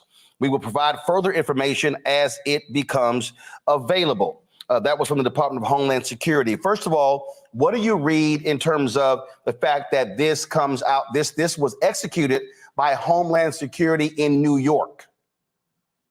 I can't read anything into it, Roland. I could read lots of things into it, but I'm sorry. So here's what I mean. So obviously, if Homeland Security in New York executed this, that means there's an investigation out of New York City as it relates to Diddy, and they sought assistance from Homeland Security in Miami and Los Angeles. It means that there is an ongoing investigation there. It doesn't mean that it's the only one. Right. And it doesn't say anything about the subject matter of the investigation. And I just want to be clear for people who may not have an understanding of what Homeland Security does, and all they're doing is turning on the news and seeing Homeland Security specializes in sex trafficking investigation. Listen, the Department of Homeland Security works to improve security in the United States. Their work includes customs, border, immigration enforcement, emergency response to natural and man-made disasters, anti-terrorism work, cybersecurity, among others. So they could be the enforcement arm that was used for the raid, or it could be because of some of the things that other reporters and opiners are jumping to conclusions and saying. I'm just saying we really need to baby step it and listen to what they are saying and not make assumptions that they aren't saying. So I wanted to give y'all a bit of that so that way people could be aware of exactly what Homeland Security's job is. So with all the stuff that's coming out, you know, about the whole sex trafficking allegedly, and then there was a story that I saw somewhere that, first of all, I had totally forgotten that Diddy adopted a white girl. Her name was Ava. And they told me that she might be one of the ones that was sex trafficking, and he adopted her and passing her around and stuff, allegedly. So with him doing all this other stuff over the years, and you remember the alleged freak offs and all the other stuff and all the things that Cassie brought up in her 30-page plus lawsuit against him, which he said real quick. Remember that? So that's basically what it is that, okay, so now red flag went off after this whole Cassie case. They probably been digging into Diddy and looking into his stuff for that long period of time. And once they had enough of their I's dotted and their T's crossed, if Letitia James behind this, she a part of, because she be able to push this forward too. She probably been busy with Trump. She ain't thinking about nobody else. But I say all this to say is it's like, you know, with the whole thing. So that's why I wanted y'all to see that and know what Homeland Security's job is. And I wanted to give y'all that specific scenario, because let's look beyond the clickbait BS that's on all these, you know, Western media type platforms. One of the things I always love about people, particularly Roland Martin, is that he's someone who is independent. He's someone who runs his own company. So he's going to bring you the real news and hold people accountable regardless of who it is, whether his own people or people who are against, you know, what's going on in the establishment. So that's why I wanted to bring y'all that clip, so that way everybody be aware. Because me personally, I had no idea what the job of Homeland Security was. So I just felt like I wanted to share that with you guys, so that way you go in with the knowledge and all the other stuff. Now, regards to this, do I believe all this tea coming out about Diddy and the alleged sex trafficking and all this other stuff? I do. I've been talking about Diddy has been the devil since, you know, before it was even popular to say so. I've never liked Diddy. I've never been a fan. I've always said he wasn't shit. Like, I've been paying attention to this whole situation for decades, for as long as I've been doing celebrity news and gossip, when I was in written form and now I was in visual form. And I still do the written form. But for the most part, you know, I've always had my foot on Diddy's neck. I don't care if people feel a certain way about saying that phrase, but I've always had, you know, always had my ass on him. Well, no, maybe that's not a good analogy to use, because Diddy like playing with people's asses. Maybe I should start using Mace's line. So instead of saying no homo, he says no Diddy. Let me not play into that bullshit. But anyway, so yeah, so I've always had my, you know, I've always been on Diddy in regards of like him being held responsible, and people kept giving him passes and believing in this brother love facade and all this other mess, and then believed the BS that was going around. Like, oh yeah, he's giving back people's residuals and giving them back their, the ownership to their music and all this other mess. And I'm gonna sit there looking at y'all like, really? Y'all got short-term memory like y'all do with Candace Owens and this bullshit she running around with. Now all of a sudden she decided to say some stuff against her makers over there at the Jew Network with the one with the high voice and a small dick. Now all of a sudden we supposed to just welcome her back with open arms into the community? Like, no. I've always been like, she ain't shit. Watch out for her, and he's the same. So I'm definitely going to be keeping my eye on this story as it develops. And there has been some developments that have come out since then. Like there's a lot of details and stuff with, with the whole Cassie thing. And then I just heard earlier today, like a little before we started the show, that he showed, he was, remember he was the chairman of Revolt. It came out in the news that he sold the rest of his the rights to Revolt to an undisclosed buyer. So we don't even know who bought up the rest of Revolt. But he sold it because I guess he needed the money. So there's that story. And I'm gonna get to the topics I'm gonna get to the comments in a minute, but there's so much that's coming out about this. So I heard about that, and then there's been people who have been added to this sexual assault case, like Prince Harry and Cuba Gooding Jr. But hold on, let me get to that. Where's that? Because I was like, where's my headline? Yeah, so let's get to the Prince. Let's do the Prince Harry one first, because that wasn't the initial idea. I was trying to transition to another, but I made a last minute change. But anyway, so yeah, there's this thing that came out from the Daily Mail that Prince Harry was named in a $30 million lawsuit against, accusing Diddy of SA. So record producer Rodney Little Rod Jones, who we talked about on the show, who said that Diddy did some sexual stuff to him and made him film him while he was butt naked in the shower and a bunch of other stuff. So he says that his affiliation with the Duke of Sussex and other stars gave him and his associates legitimacy. The court documents filed in the U.S. last month do not suggest any wrongdoing on Prince Harry's part. He is not a defendant and is named once in the 73-page document. Now, I should point out that the Daily Mail has asked the Duke of Sussex to comment, which he's not, of course. Now, Little Rod's lawyers claim guests were drawn to Diddy's alleged sex trafficking parties because of his access to celebrities such as famous athletes, political figures, artists, musicians, and international dignitaries like British Royal Prince Harry court documents filed in New York. Prince William and Prince Harry met P. Diddy and Kanye West in a post-concert party the princes hosted to thank all who took part in a concert for Diana at Wembley Stadium in 2007. However, the Prince of Wales is not named in court documents, but it is not known how many times Harry has met the rapper since then, if at all. So it could have been just a situation where it was just like, you know what, they were doing charity for their mother at the time because, Diana is still that girl and always will be. She would be the most famous princess. You could bring Tate and her cancer and all the other shit up in there if you want to, or the no good ass Queen Camilla and all that mess. But Diana will always be that girl. And I stand 10 toes on that. Now, it says that Harry is not facing a legal claim. It is not the first time the royals have been embroiled in serious court allegations in the U.S., with Prince Andrew forced to settle a lawsuit. Now, I do believe Prince Andrew was a part of some mess. Because it said that he settled a lawsuit brought by Virginia Guffrey, I think is how you say her name, a sex slave of Jeffrey Epstein. Now, speaking of Jeffrey Epstein, I have said that Diddy is the hip-hop Jeffrey Epstein. And don't be surprised if Carisha, you better check on her. Because somebody actually did, and she responded on social media. Don't be surprised if she the Ghislaine of the relationship. And she kind of separated herself once, all this stuff started slowly coming out. Now it says that, Combs is already facing lawsuits from 3 women and lost a host of commercial deals in the wake of the claims, which probably makes sense to why he sold his shares of Revolt.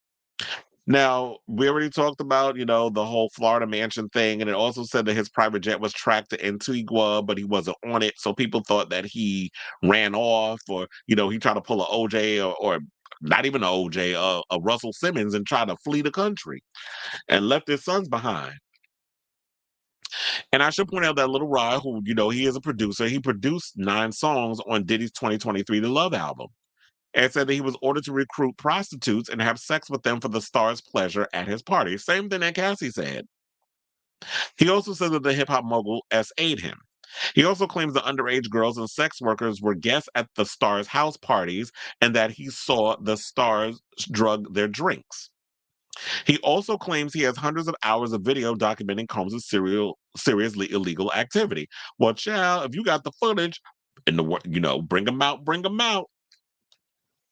Little Rod is nothing more than a liar who filed a $30 billion lawsuit shamelessly looking for an undeserved payday. This is what attorney Sean Hawley said to TMZ in February. Well, child, it looked like, Sean, you may want to abandon ship because it's starting to prove like the people was out here was right and they're going to find some stuff. Now, if Homeland Security went and infiltrated his compound and was looking for stuff, some people said that they believe that they trying to go up in there to protect other people, like powerful politicians and judges and other people from the AT getting out.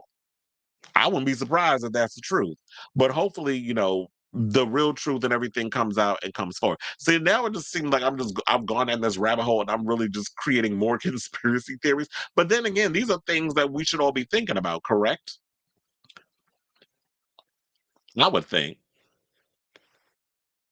But that ain't the only thing that they said about that he was accused. He brought up the whole tea about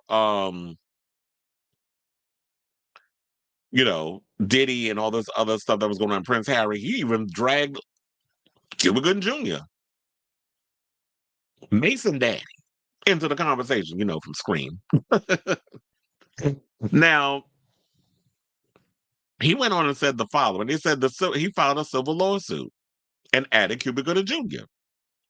And this was hours after Homeland Security investigations agents raided 2 of Combs' homes.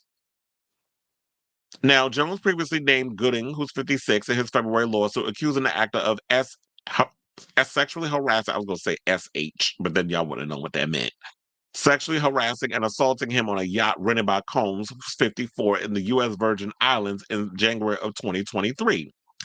Gooding wasn't listed as a defendant until now. USA Today has reached out to Gooding's rep for comment. According to the lawsuit, Combs attempted to pass off Jones to Gooding, introducing him to the Oscar-winning actor and leaving the 2 alone in a studio on Combs' yacht.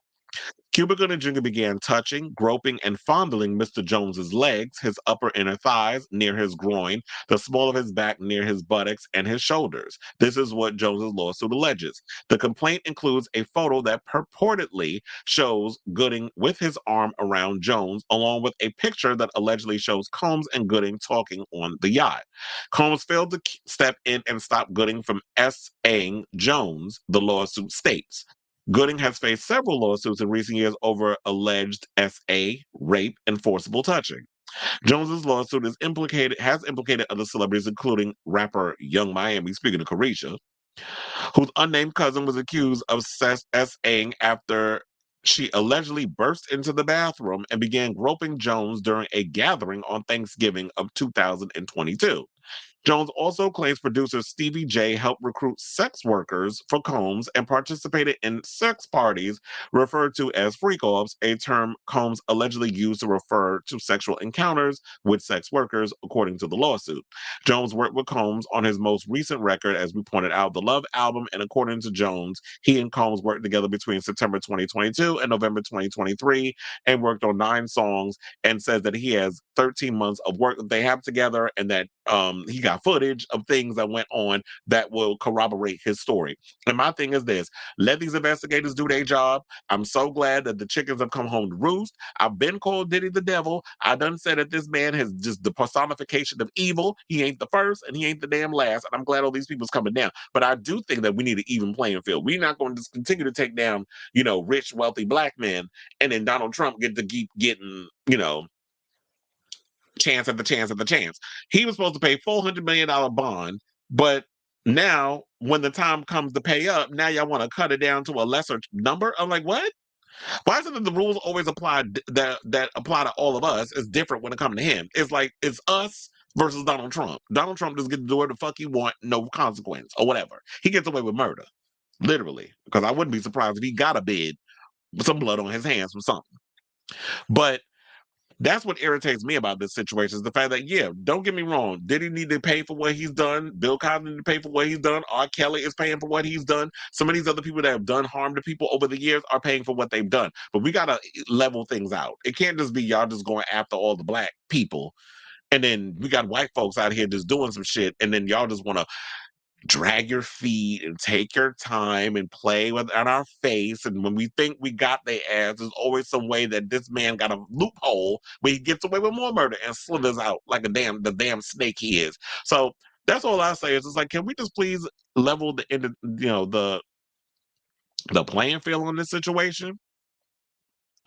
I'm gonna get to the stars reacting to the situation in a second, but let me get to some of these comments because I know we have a lot of comments and stuff in here that I want to get to.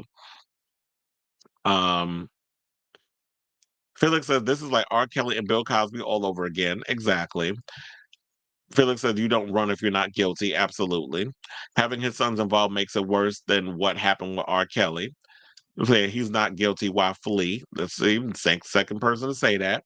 It's like, what about the guy they caught at the airport? Oh yeah, I was about to get into that in a minute. In a sec, literally, I was about to get to that because I have that story too. That there was an alleged mule who was arrested on drug charges. I'm gonna get to that in a second.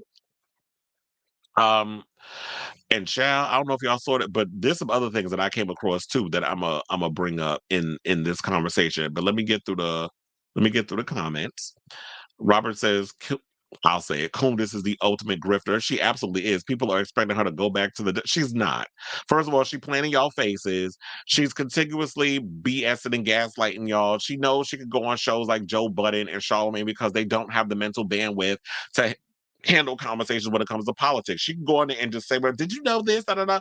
And you know that she's going to gum off script because Charlamagne is not going to be there with his fact-checking situation. He's not going to be Googling in the middle of an interview to ask about some bullshit that she said about that Hollywood has their own little wing in Hollywood where they spew their propaganda in their films. I'm like, huh?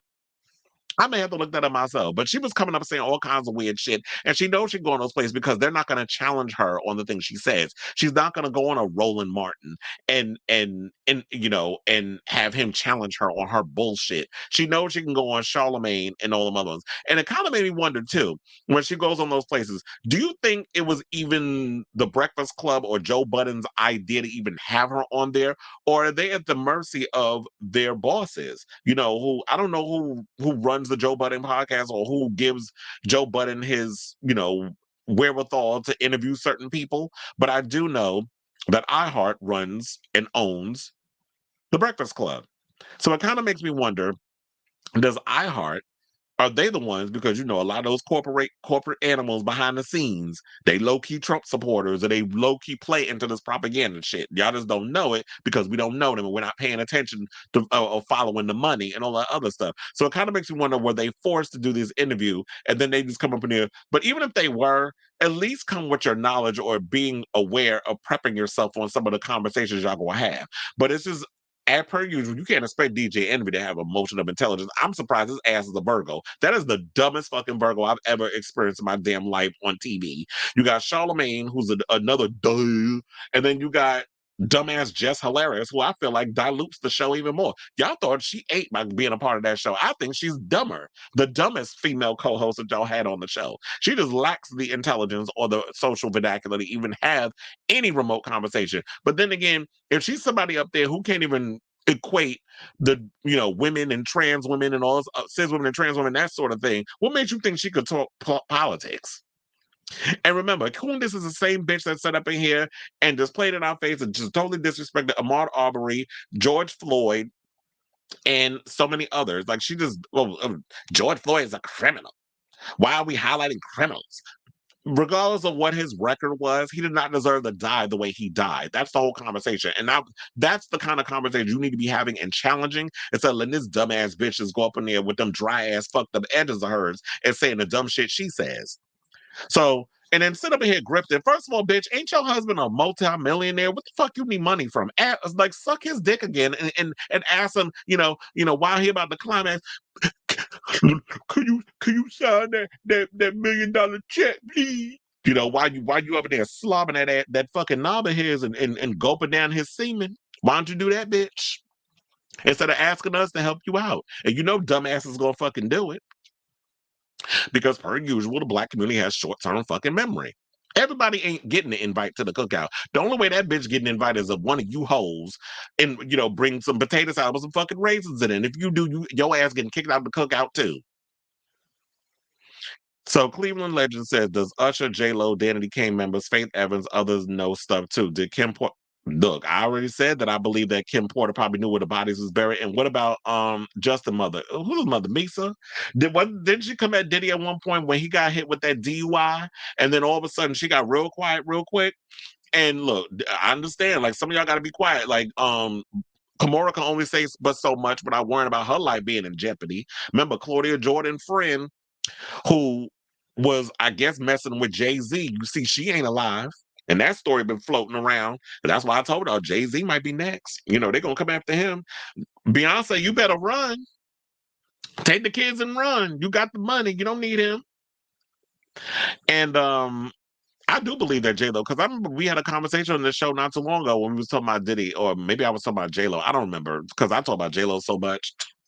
When it's warranted. But I remember we were having a conversation and I said something. I was like, you know what? Maybe I'm thinking when all this stuff was coming out, J-Lo having conversations with her people that got signed NDAs so they can't say shit. And she know where them bodies is buried. She know what happened the night that Sean took that bid when Diddy went and shot, that big shootout happened at the club back when she was dating him. See, when shit got too hot because she was looking to play up that whole gangster bitch role. That was my Cardi B gangster bitch, because she got a mixtape called Gangsta Bitch. But anyway, when she tried to play into that whole gangsta mall type situation, when the shit got too hot, her ass ran. And it was like, I'm gonna focus on being an actress, and then I'm gonna be more pop and not play in that whole urban space anymore, because that shit almost fucked up my career. So Danity Kane knows some stuff, because I'm gonna get to that in a second, because Aubrey and them spoke out. It's how Angela left. They went for, it was like Angela's smart. She was good to leave and go to Way Up with Angela Yee. Although I will say I can't really get into that show. Like, it's just not my cup of tea with her going over there. But kudos to her. I'm glad that she went off and she's doing her own thing. And she got Jasmine for the Jasmine brand as her co-host. And she got Mano on there with her too.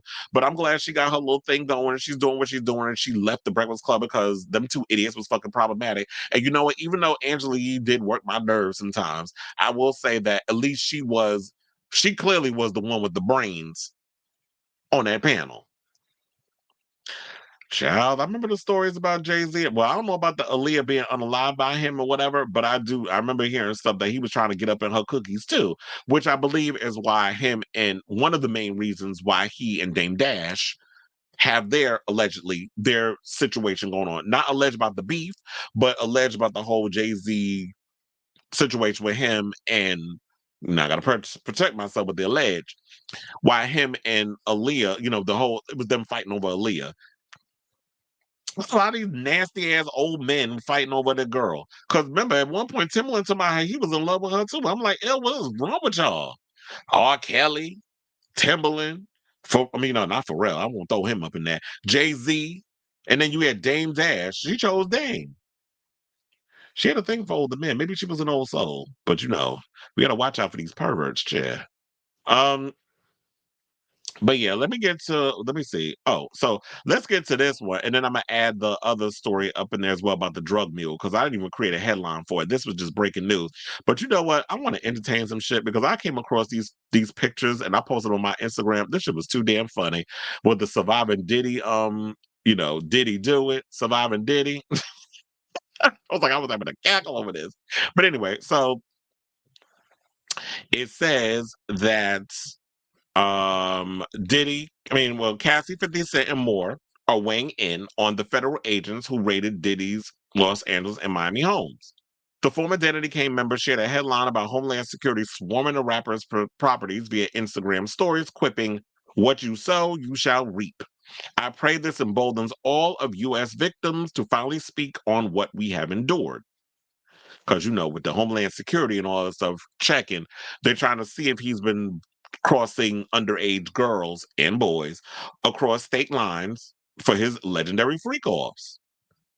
And look, sex trafficking is not only foreign, it's also domestic. And I think a lot of people forget that. Because remember the girl that filed the charge, the Jane Doe that's been trying to keep herself secret. And when we saw the pictures of her at Daddy's house and all this stuff we talked about on the show, how she said she was trafficked. I think she was in Baltimore and she came across Harp Pierre and he got her on the private plane and brought her to Daddy's house. And that's where she said she was SA'd. So sexual assault doesn't only happen foreign, across, the border. It happens domestically too. So Aubrey's social media uploads concluded with a video of the late Tupac Shakur dancing, calling the Diddy drama too late.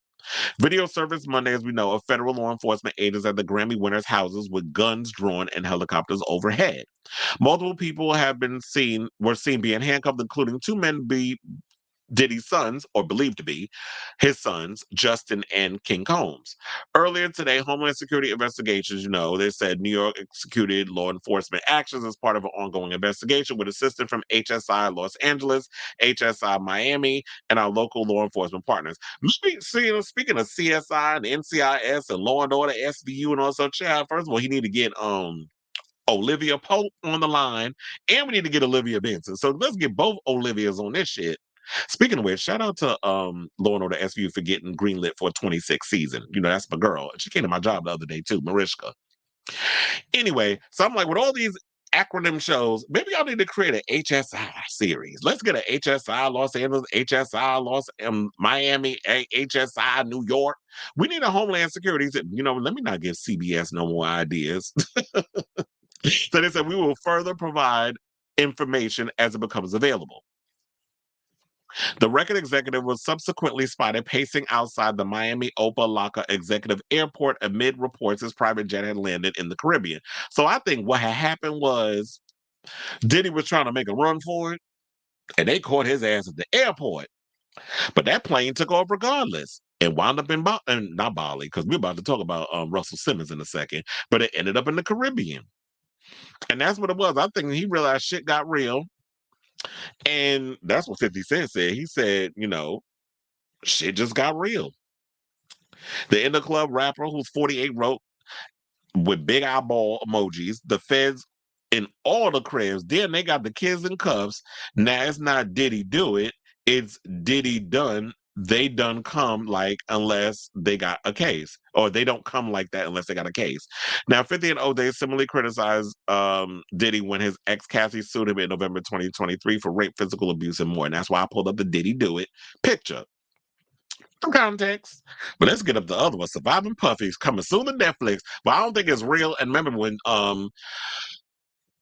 50 Cent did say that he's going to be working on a Surviving Diddy documentary. I'm really hoping that becomes true because we definitely need a Surviving Diddy documentary. I know Lovely T did a Surviving Diddy situation where she broke stuff down. And, there's been a lot of other people who's been doing those type of videos. I don't have the energy or the wherewithal to be doing them. So kudos to y'all that can actually put the time, the work, the deep dive, the homework, and the effort into doing that, because it helps me watch what y'all do and just bring y'all the cliff notes. So, well, we got to do a deep dive and break it down. I can't just give y'all the Instagram story version. You got to get the full-on breakdown. So that way you guys are aware of what's going on. You take that information with you where you need to. So, like I said it before, the chickens has come home to roost. I feel bad for, the kids and how they've just been bamboozled and groomed by this man and his sick behavior. I understand if you got a fetish and you got your sexual kinks, and that's great. But here's the thing: the other person has to be, they have to give consent. They have to be willing participants. And y'all just can't be out here sex trafficking people and abusing people because that's something you get off on, or because you want to see how far you can push the limit in regards to your sexual kink. So when you're going to start doing things where it's beyond the person's control because you feel like because I have money and power, I can do whatever I want to the lesser than people and treat the commoners the way you want to treat them, then you need to get what's coming to your ass. So, shout out to Cassie for getting this ball rolling. Shout out to Homeland Security for doing what they doing. Shout out to the judicial system for dotting their I's and making sure they had their T's crossed before they decide to pull this move. And Diddy, you in danger, girl. And that's all I got to say on that. But I do want to also point out this thing real quick that they said that his drug mule was arrested on drug charges. So his mule, who was described in a recent lawsuit, was arrested Monday while Diddy and his crew were stopped by federal law enforcement agents. His name is Brandon Paul, and he's 25. He was booked on 2 separate drug charges as the feds intercepted Diddy's plane at the Opa-locka airport in Miami, namely 1 count of possession of suspected cocaine and another possession of suspected marijuana candy, both of which are felonies in Florida. Now, it says in the paperwork, officers claim that while they were working in conjunction with Homeland Security and Customs and Border Protection personnel, they came across what they describe as the suspected drugs in Paul's travel bags, which they say he claimed. The cops go on to say that they suspected narcotics was tested and found it to be legit, leading to Paul's arrest. He was booked into jail, but has since been bailed out. So, and I should also point out that Paul was named in Rodney Jones' explosive complaint. So a lot of these names is coming out. So it's funny how the lawyers and shit was calling him all this other. Let me pull up his mugshot, child. Shout out to TMZ. Because I'm like, you know what? This man, y'all been out here, and that's what an attorney is supposed to do. They're supposed to try to discredit the other person from the accusations. But it's funny how this producer has been producing, not just music, but receipts in regards of the shady shit that was going behind the scenes at the Combs compound. And he's been right so far. So I told you let me get my goggles, my opera goggles. I can't wait to see how this turns out. Shout out to RuPaul for that. But child, this is what gagged me. Because we're gonna move on to the other stories as well.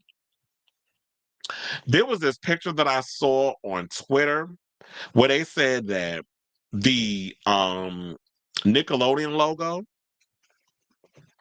I don't know if y'all saw that, where they said it literally looked like Epstein Island. It was shaped like Epstein Island. When I saw that, I gagged. I was like, what? They said that literally the Nickelodeon logo is Epstein's Island. Now, I don't know if this is a conspiracy. I don't want to make it seem like it's a conspiracy, but it feels like it's a conspiracy. Well, it feels like there might be some truth to it. There is a symbolism. And then what I didn't remember, I totally forgot about this. The original Nickelodeon logo was feet.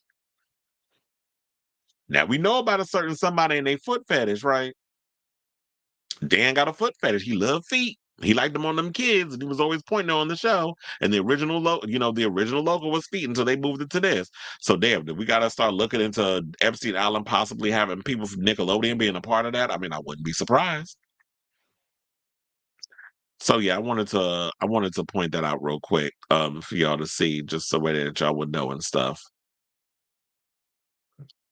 Anyway, let me get to these comments because I see we got a lot of comments and stuff up in here, and then we'll get oh, I did not know that Opa-locka is close to with Chad. So did you you said it's close to where you live. So I would have been like, I know it's not literally next door, but I'd have been like, well, damn, did you hear helicopters hovering? Because I know you live in Florida. Yeah, he does look twinkish. So it kind of makes you wonder, like, how long has he been Diddy's drug mule, and was he underage of all the years that he's been working for? Because a lot of these people get so wrapped up into this whole situation where they become, a part of the situation. And it's like, how long you been working for him? Were you underage? A lot of these kids, they get so groomed and doctored into believing, they believe they will side with their captor more than doing the right thing because they've just been, brainwashed. So I definitely want to know like how long that Diddy has known this kid. It said, when is the takedown of Bryan? You know what? That's what I've been wondering about too. What is going on with Bryan Singer? Because it's like ever since the whole Bohemian Rhapsody, he was fired from that. It's sort of like he's been in hiding, and that needs to be the next story. In addition to y'all going after Jay-Z, go after Bryan Singer. When are we gonna take him into accountability? Because you can't tell me he ain't had nothing to do with that. I truly believe to this day he did something to Brad Renfro. May he rest in peace. I do believe that Brad Renfro, something happened to that boy, which caused him to unalive himself because he was in. I think his first role was in his breakout role. No, he was in The Client. That was his first movie with Susan Sarandon. I love that movie. A lot of the John Grisham movies are actually based off his books, but I definitely love that film. But he was also an apt pupil with Bryan Singer, so you can't tell me he ain't do none of that. Like something happened to him. When is it? So yeah, I do wonder that something may have happened to him, and then the notorious parties that um Bryan Singer had, which from what we've heard over the years is similar to what Diddy was doing. Like he had his own freak offs, but Bryan was gay. So he had a lot of freak offs with a lot of boys, a lot of them were underage. And he did some things to them. And a lot of the women were treated like shit in his X-Men films, but we noticed that a lot of the younger boys that was in his films, we saw how he sexualized them, and then there was a whole controversy over that scene in App People. We had those underage boys showering naked. There was a story about that. So I remember hearing that, yeah. I said 50 Cent Shade Diddy saying now it's not Diddy do it. It's Diddy. Yeah, that was actually funny. That's why I threw up that picture. It's an ID approved a 5th episode. Oh, they doing another one? Yeah, I didn't know that. But guess what? Well, if they got something to actually bring to the table in regards to the conversation, I'm here for it. Are you saying Brad Renfro, one of his best roles was Sleepers? Well, he was a damn good actor. I even loved him in Bully. But Brad Renfro was someone who I believe was on the up and up as one of those phenomenal actors, but his demons got the best of him. Similar to Corey Haim. Like I look at Corey Haim and I feel like that stuff happened to him, and that's what became of his that was his downfall. Like the drug addiction, his demons got the best of him. His brand of clothes, accessories, etc. will be in the But the question remains: are people out here gonna wear Sean John? Because I would not be caught dead in anything Diddy after all of this stuff. Like burn all his shit, his music, his clothes, all of it. Don't burn the liquor. I do like alcohol. I was like, don't burn this. Well, quiet as it's kept, I'm gonna be honest. I don't drink Ciroc. I'm a whiskey guy. I drink whiskey, and when I'm in the mood, I'll do a tequila shot. But for the most part, I stick to the brown liquor. I've never been a fan. And if I want clean vodka, I'll do Absolute or something or another like that. I won't. I don't do Ciroc. I've never tried. I don't. I think I may have tried Ciroc once or twice, but I feel that in my mind, because I knew Ciroc was attached to Diddy, I didn't fuck with that brand. And I'm someone who very much I stand on principle when it comes to if I don't really like somebody knowing the stuff I've known about them and heard about them over the years, I won't support their stuff. So I was not really a Ciroc person. I think I've tried, and now I think the only reason why I tried Ciroc because I've been to house parties and that's all they had. And you know me, I was not running to. Well, maybe you don't know this, but I'm not running to no damn liquor store to bring my own shit. Now there will be times where I will bring my own liquor to parties, but if I'm in a liquor like an alcohol clear liquor mood. And if there happens to be, Ciroc there, I'm not going to turn it down because I'm like, I'm not going to go downstairs to the store, in the hood of a place I'm not familiar with and buy liquor. I'm going to drink what you got. And it was like, yeah, and River Phoenix was another one who I loved as an actor. And we see Joaquin is out here doing his thing, but I felt bad for, that we lost River Phoenix too. That was Keanu good friend. Feeling Mermaids in the building. Robert said, I can't listen to Honey by Mimi. It's Tate. Same with the Bad Boy Rick's remix. What? Well, I was gonna say, did he produce that or was it Stevie J? But then again, Stevie J been wrapped up in a lot of this alleged stuff too. So Stevie J birds of a feather, and he's been toxic and problematic too. Remember at one point he was married to Faith Evans. I think that was his last wife. Okay, now speaking of problematic ass people, let's talk about Russell Simmons, child, who they went after him over in Bali. See, he thought he could run it. That song from the Warriors in John Wick Chapter 4. He thought he could run and hide, but they got his ass. So he was he was surprised when a processed server showed up at his luxury resort in Bali and served him with a lawsuit from the U.S. Now, Simmons was served in Bali, where the media mogul now resides, where the money resides, where the money resides, and a lawsuit on behalf of former music executive and sexual assaulter accuser Drew Dixon. Daniel John Ayub, a process server, stated that he caught up with Simmons at Jidas Bali Health and Wellness Resort, owned by the Fat Form creator, on March 5th around 12:30 p.m. local time. This is according to Radar Online. Dixon, a former staffer of Def Jam Records, took legal action against Simmons for defamation, having alleged that she was raped by the star in 1995. The plaintiff claimed that Simmons engaged in a concerted and malicious campaign to discredit her by undermining rape accusations from 6 different women.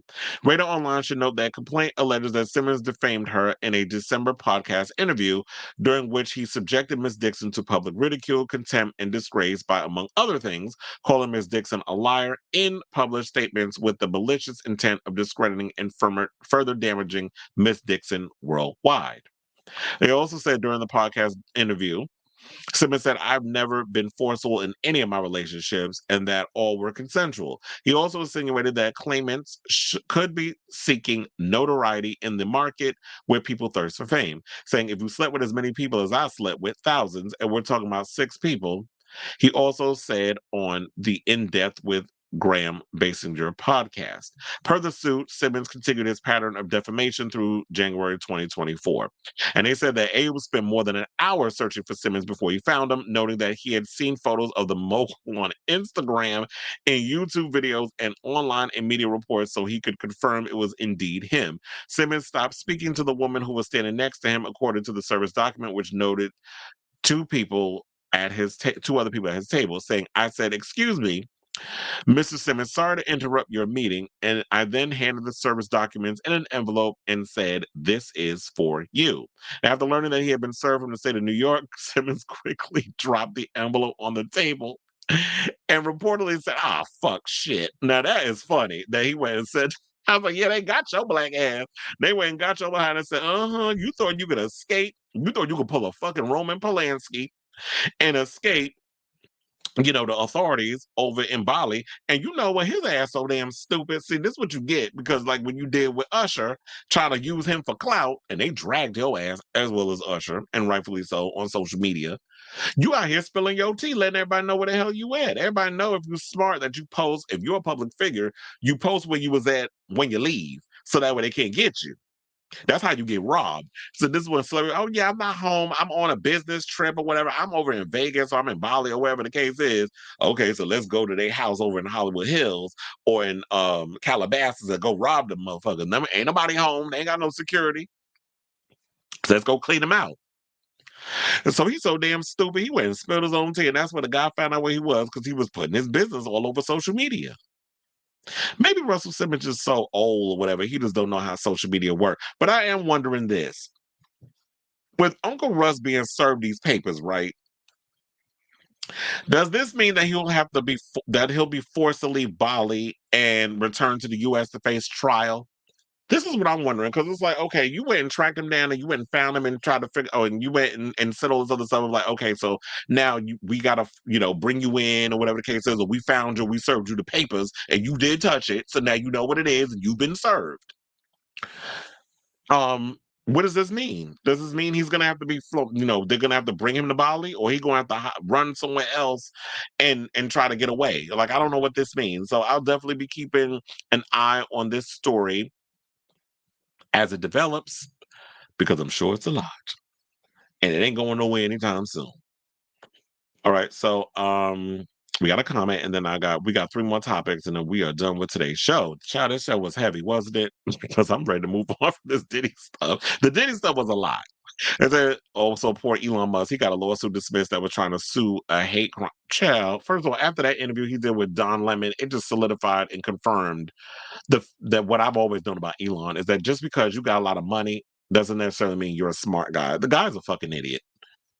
Wealthy, but stupid. And there's a lot of them running around in this world, apparently, and unfortunately.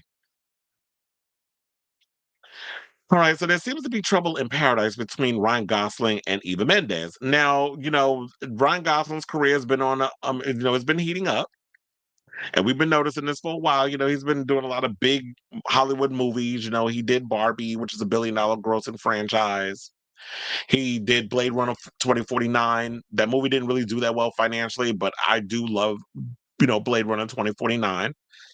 And I love Ryan Gosling as Kay in it, one of the replicants, who's a Blade Runner also.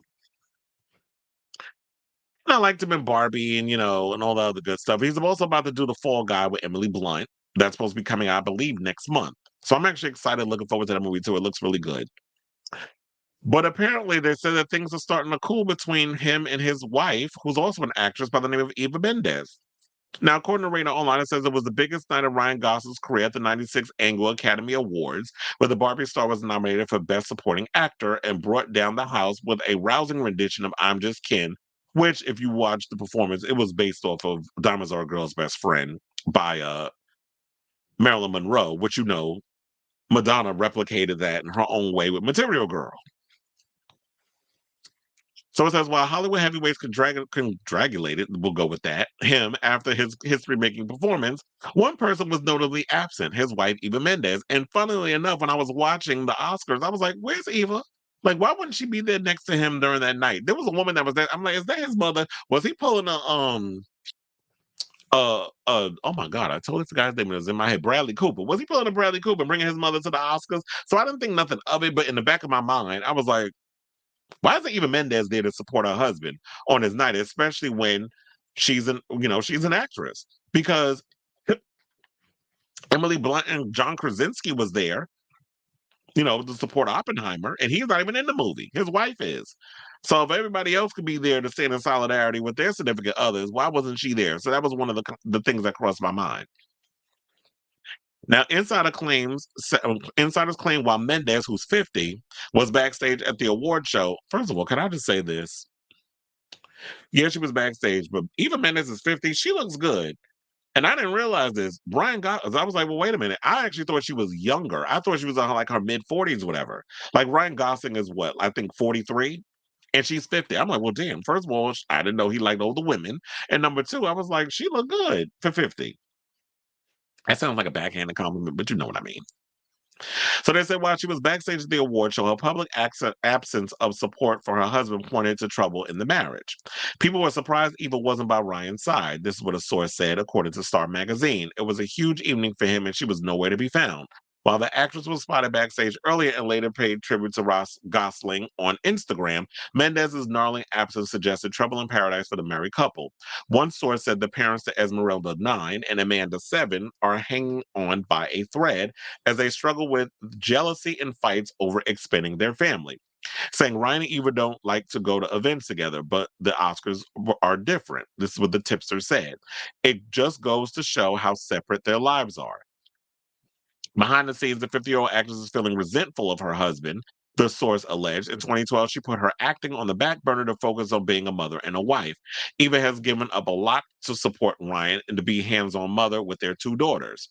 Now that Gosling's career is skyrocketing, his wife is allegedly feeling insecure and having trust issues. Ryan goes to set and enjoys his work and interacts with his colleagues while she's sitting home caring for their kids and with no other social life. The couple recently spent 6 months in Australia while Gosling filmed his upcoming film, The Fall Guy with Emily Blunt, saying Eva was cut off from her family and friends. It created a lot of jealousy. While the actress loves being so involved at home, it can be overwhelming. The source explained it hasn't been easy for her to be the primary parent as Ryan pursues so many acting opportunities. Saying she loves being a mother and supporting him, but saying it's not difficult at times, and how, Ryan has had this big career. And I can totally understand where she's coming from, because it's like, similar to Will and Jada. Like Jada was sitting there having to sacrifice so much with her career while Will got to be the biggest star and all that other stuff. And there seems to be, because of what the shady shit that comes out of her mouth that we've been paying attention to over the years, there seems to be resentment there. So we can't sit up here and say, like, you know what, everybody can have it all and all this other stuff.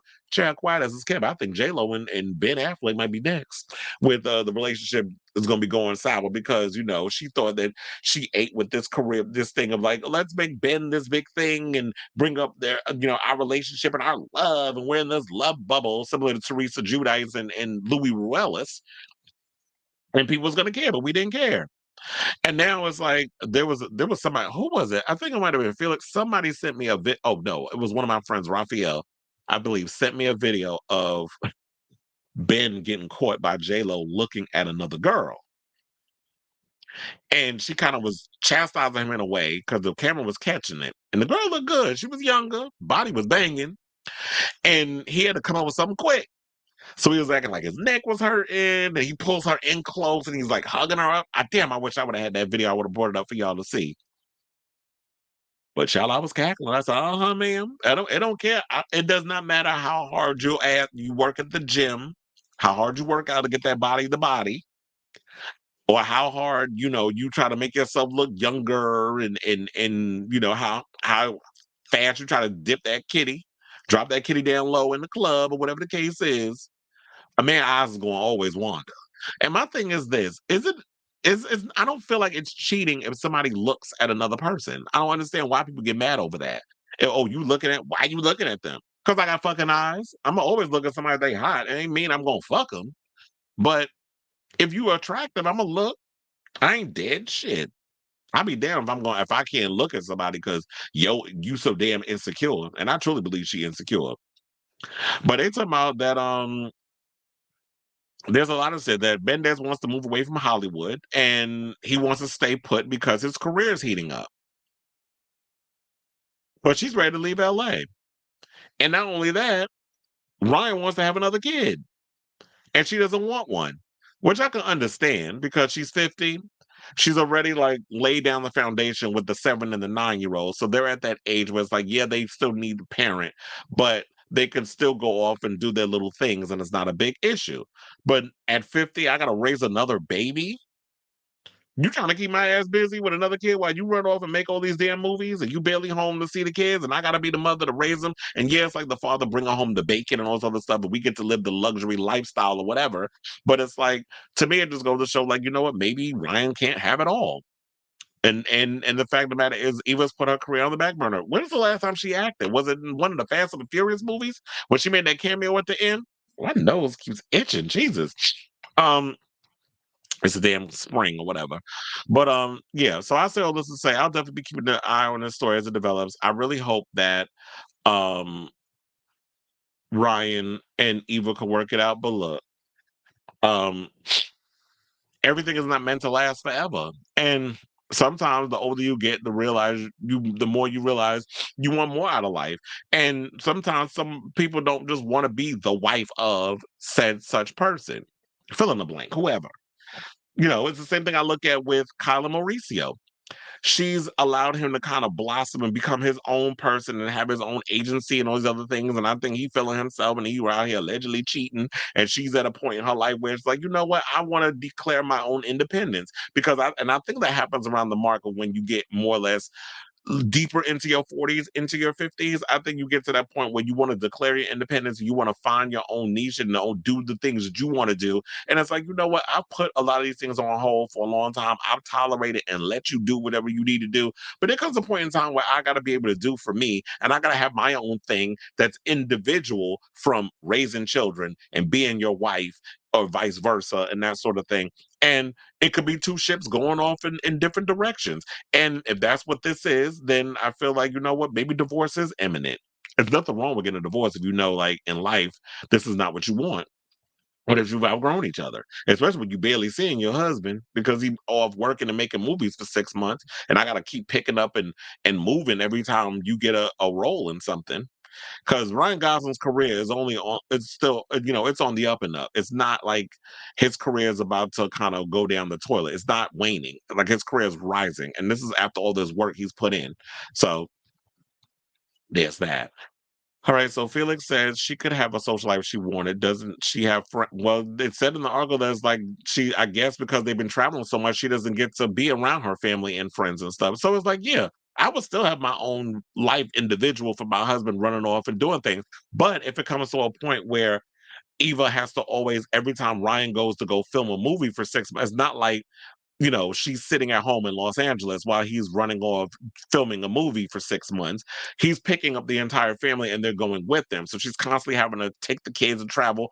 I'm like, but wouldn't that mess them up? Because my thing would be, if I got my kids in private school, I don't want to mess up what they have going on. I want them to have their life as well and not just be living like gypsies, unless that was something I had put out there from the beginning. If I had my kids travel with me like we gypsies and we got what do you call it, a private teacher traveling with us and they're doing the homework and all other stuff, or they're Skype or scamming, if they're Skyping and do their homework or whatever, I could understand that. But if I'm picking them up to travel, then that's a different story. But if we were living in LA, it's like, yeah, I would still have my private life. I'll still be hanging out with my friends on my husband's off, making movies.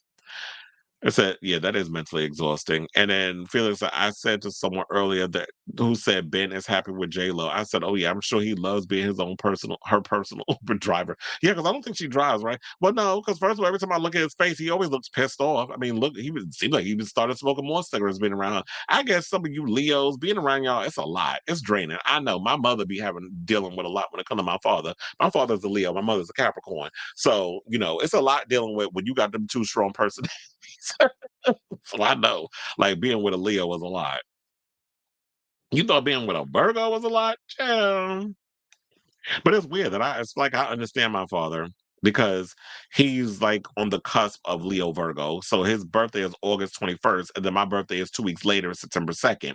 So I think that's why we kind of get along, because we're kind of closer, and not in birthday, obviously, but like when our birthdays come up, we're kind of close in that way. And then I feel like because he's at the tail end of Leo, they got a lot of Virgo ways about him. Okay, so we got 2 more topics and then we are done. Let's talk about Justin Timberlake. Child, I know we be beating a dead horse when it kind of just talking about Justin Timberlake, but when I saw this article, I was like, I had to bring it up. So shout out to the Music Times for this. It said it's no secret that Justin Timberlake has been battling to restore his reputation since the release of Britney Spears' memoir. His new album was said to be one of his staunch efforts to erase the negative things people have said about him. Well, it also didn't hurt that if you were trying to rehabilitate your image, you didn't have to kind of go back and forth with the whole, I don't have to apologize to absolutely no effing body. Like when he did that, it was so like, okay, now we're seeing the real Justin coming out. You're a dick. And I feel like, even if I would have given him a little bit of benefit of the doubt, if that music spoke for itself and it was good and he didn't pull that move, I probably wouldn't be as hard on him as I am. But look, you created this bed, now you got to lie in it, sir. So it says it appears to have failed not only in achieving the objective, but also in performing well in the charts. According to Forbes, Justin Timberlake's solo music career has not been going well recently. Before the album was released, the artist released 2 singles from his most recent endeavor, Everything I Thought It Was, but neither became a huge hit. Well, I've been said that, even though some people were saying that the songs was good. I was like, Selfish is boring.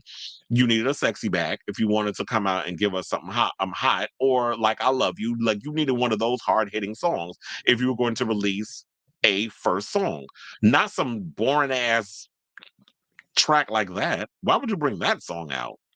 Which is why I cackled when the Britney Army decided to make Selfish, her song from the Femme Fatale album, go viral and basically knocked him on his ass. Now that the full length is beginning to show up on charts worldwide, critics have been saying the album has already proven to be disappointing for someone of his caliber. The album debuted at number 23 on the list of the nation's most listened to full lengths. It's hardly impressive that Timberlake had made his debut outside of the top 20. It makes the album by far the least successful of his career. Now, some people took the X to comment, and I did cackle. So Just My 83 Cents wrote, well, that was by far the worst Justin Timberlake album. These hashtag 90s artists can't release a good album for shit anymore. Chasing trends. Did not say that. Let's continue. Another person wrote, there's a song on the new Justin Timberlake album called Infinity Sex, and I know this isn't going to shock anyone, but it's one of the worst songs I've ever heard. It's the music equivalent of the Kevin Smith 10 years in tweet. Okay. It said, well, another person wrote, that was by far the worst Justin Timberlake album. Oh, they posted the same damn thing twice. Another person wrote, Justin Timberlake dropped one of the worst albums I've ever heard yesterday. My ears are still bleeding. Well, goddamn. According to The Things, Timberlake failed because he was keen to portray himself in a way that fans could not fathom as a sensitive family man. Nobody was buying it. It can be recalled that Britney Spears opened up about her relationship with the former member of NSYNC, which subsequently changed people's perception of him. Not only that, but it was also the Janet stuff too. People still have not forgiven him about the whole Super Bowl thing and how he let her take the fall, even though he was an equal participant and he fucked up. I do believe the whole breast reveal thing wasn't supposed to be what it was. I believe it was supposed to happen. I believe it was supposed to release a little red lace thing that was over it. I believe he got a little overzealous and he pulled off a little too much fabric and it showcased her nipple and her boob and the jewelry that was on her nipple. And so she took the fall for a lot of it while he went groveling to Les Moonves' problematic ass, who got his just due. And people still haven't forgiven him. And he's apologized, but I feel like the only time he would come out and apologize was when people would drag his ass all over social media and they had the whole hashtags Justice for Janet floating, which still happens. It happened at this recent Super Bowl with Usher. So according to Pitchfork, his new album is another effort to repair the harm the Britney Spears incident did to his reputation, but did not leave the mark it was supposed to. Their assessment stated that Timberlake's sixth album was an attempt to repair the damage done to his public image following the release of his then-girlfriend Britney Spears' memoir, but it was a disastrous failure. This is undoubtedly terrible news for JT, who must have been undeniably concerned about this issue before the release of his most recent album. Well, I would think that he would be I would think he would have been worried. But I thought he would have because when the minute that memoir came out, I read it and we talked about it on this show. I said, "Is he stupid? Like he's about to release? He's talking about, oh yeah, I'm gonna release my album at the start of the first quarter of 2024." And I was like, "Why? Like, are you not paying attention to what's going on social media? Like this stuff with Britney that came out with the book and which confirmed, like finally she got to tell her side of the story." I was like, no matter what you do when it comes to this record, it's not gonna do well. And then you hear the music and it was mid. Like a lot of the artists I mentioned throughout this episode that was releasing mid albums. The only one that released a good album so far this year on the mainstream front is Shakira. You out here chasing trends instead of setting them. And this is always the argument I have about, people who have a legendary or iconic status. That's why even if you don't even agree with what Beyonce is doing with Cowboy Carter, I applaud her for taking a risk. I applaud her for still at, her age and whose same age as Justin, that she's setting the trends instead of following them and getting people who aren't really into country music excited for the genre. Now, sources claim that he was upset and concerned about his recent controversy involving Britney, and which overshadowed his new album. His fears turned out to have a basis. According to LA Times, the 43-year-old singer and former boy bander limits to isolation and sacrifices made for his career over a bleak slow-mo trap beat. It's an interesting decision given the criticism that Justin has faced in recent years for being a man who, for too long, was allowed to get away with problems that hurt the women in his life, including Britney and Janet Jackson. So these are the things that I covered. I'm not surprised that the album is a flop. First of all, I heard that there's a couple of cute songs. That there's a girl that on my Facebook that loves the album, and that's great. If you like it, that's great. Nobody's accounting that or discounting that. If you like something, I don't judge people for liking stuff unless you still listening to R. Kelly after all the shit he did. But if you like Justin's new album, then good. But we can't discount all the things that led up to why his album is a flop. Now, I am curious in regards of how the North American dates of his tour is doing, because we talked about on the last show that he's having trouble selling tickets over in the UK and overseas, that the European market is not really feeling Justin. He may have to, do smaller venues or whatever over there. Like you are basically to Europe what Kylie is to the US. And that's no shade to Kylie, but yes, Kylie Minogue is an international superstar, but she's barely, known in America. She has her fan base, but I will say this, she has been putting in the work to really infiltrate the American market, and her star is starting to rise. So I'll give her that. And she always evolves with her music. Justin does not. You know, and when all else fails, run back to Timbaland and give him that same music. But clearly, you're not inspired. And there's only so much that a white, heterosexual, cisgendered male could be inspired by in regards of taking chances of being creative and stuff. This is why I live for the queers. The queers, we always come up and we're the mover and the shakers and the motivators when it comes to being creative. I just wish that a lot of queer artists would get out of their bag of trying to conform to heteronormative ideals and stuff and trying to not rock the boat and really just go out there and take risk and be creative. That's why I live for my independent artists. Because you're not going to get it from Little Nas X, who, in my opinion, it seems like his label is dropping the ball on how to promote him. So, Justin, do I feel bad for him on account of Brittany and Janet? No. Okay, so we got one more topic and then we are out of here. But we have Robert says, don't forget Anne Hathaway being thankful to Christopher Nolan during her, because she was, I guess overexposure, all other stuff. I know she has some recent photos that she had put out. I think she's on Vanity Fair. I saw Bjork is on the cover of a new magazine too. I need to look into that even more because I saw one of my friends posted that on social media. So yeah, Anne Hathaway, I do like her. And even though she has kind of like been, I think people hated her at one point around the whole Les Mis situation because they felt she was overexposed. And Felix, I did see your post earlier when you were like that she looks at your Instagram story. Well, you know what? A lot of people I've noticed, people do it to me too. Like whenever I post things or whenever I repost things, I do notice that celebrities will go and they'll look and they'll like there's a lot of things I repost and things about T.S. Madison stuff and she'll look and she'll like it and a bunch of other celebrities. So yeah, they definitely be in there looking.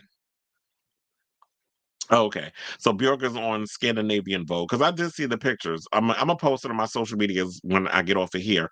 But I did see that she was and I actually like the shoot. The pictures look good. Okay, so now there was something I wanted to do that's different on the show. And I want to add a little more relationship stuff that pertains to the LGBTs, or I should say the gay community. So I came across this thing on Gay Magazine where they were asked, should the more masculine person pay for the date? So there was a recent episode of a show called Awkward Dates, which I just never heard of it. Says South African star Lasizwe went on a date with a straight man and attempted to have him pay for the date because of his masculine energy. And they would ask her, how would you handle this? Now, I'm going to play the clip in a second, but I will say this. Even if they're saying like, okay, so he went on a date with a straight guy and asked him, we're going to equate this to gay guys who get in relationships where one of the guys could probably be more femme presenting and the other guy could be masculine presenting. So I do want to play that clip and then we'll come back and then I'll give my opinion and then y'all could also chime into the conversation if you like. It's like your life is a movie here. Like, I love how... There we go. I'll do that for you. You're so romantic. There we go. Say that again? You're so romantic. You're so delulu. That's a TikTok one, right? Yeah, I was trying it out. Did I use it the right way? So, this other thing you've been doing all day with a brush cut. What's that? What? This? Bambat. With the brush cut? What do you mean? Well, no, not brush cut. Why? No, I'm not. Why wire the whole time? No, I'm not wiring. Okay, cute. It's as if you had long hair. Like, it's as if you had a lot of estrogen.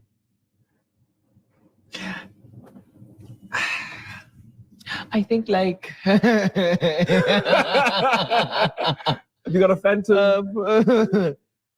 Still haven't had your drink. It's like your life is a movie here. Like, because like they just like rounding up the bill. Yeah. So like, is your team paying for it? Your bodyguards? The thing, like, because you're the guy, right? Like you came with the masculine energy. And... I was planning on paying for a woman, but I think that like changes. What do you mean? No. But now the problem is like, I was gonna pay. Okay. No, and I'm still gonna pay. Okay. But like, who usually pays in your relationships? I just want to like work out the dynamic. It's a 50-50 thing. Because I'm picking up here that like sometimes depends though. You're more on the testosterone side of likeness. I'm like, my likeness is like mediated with my emotions. So testosterone and like estrogen. Oh, I learned a new word. Oh, okay. Estrogen. So I like balance between the two. I like being soft, taken care of, all of that stuff. So like, I heard you like to know, because like they just like rounding up the bull. Yeah. So Okay. So there's that. And I want to bring that up because I'm like, okay. So in my opinion, when it comes to same-sex relationships, I'm gonna say this. At the end of the day, this is one of the pet peeves I've always had about same-sex relationships is when you have those people. Hold on a second, because it's hot as hell in here, and I had to turn that heat off.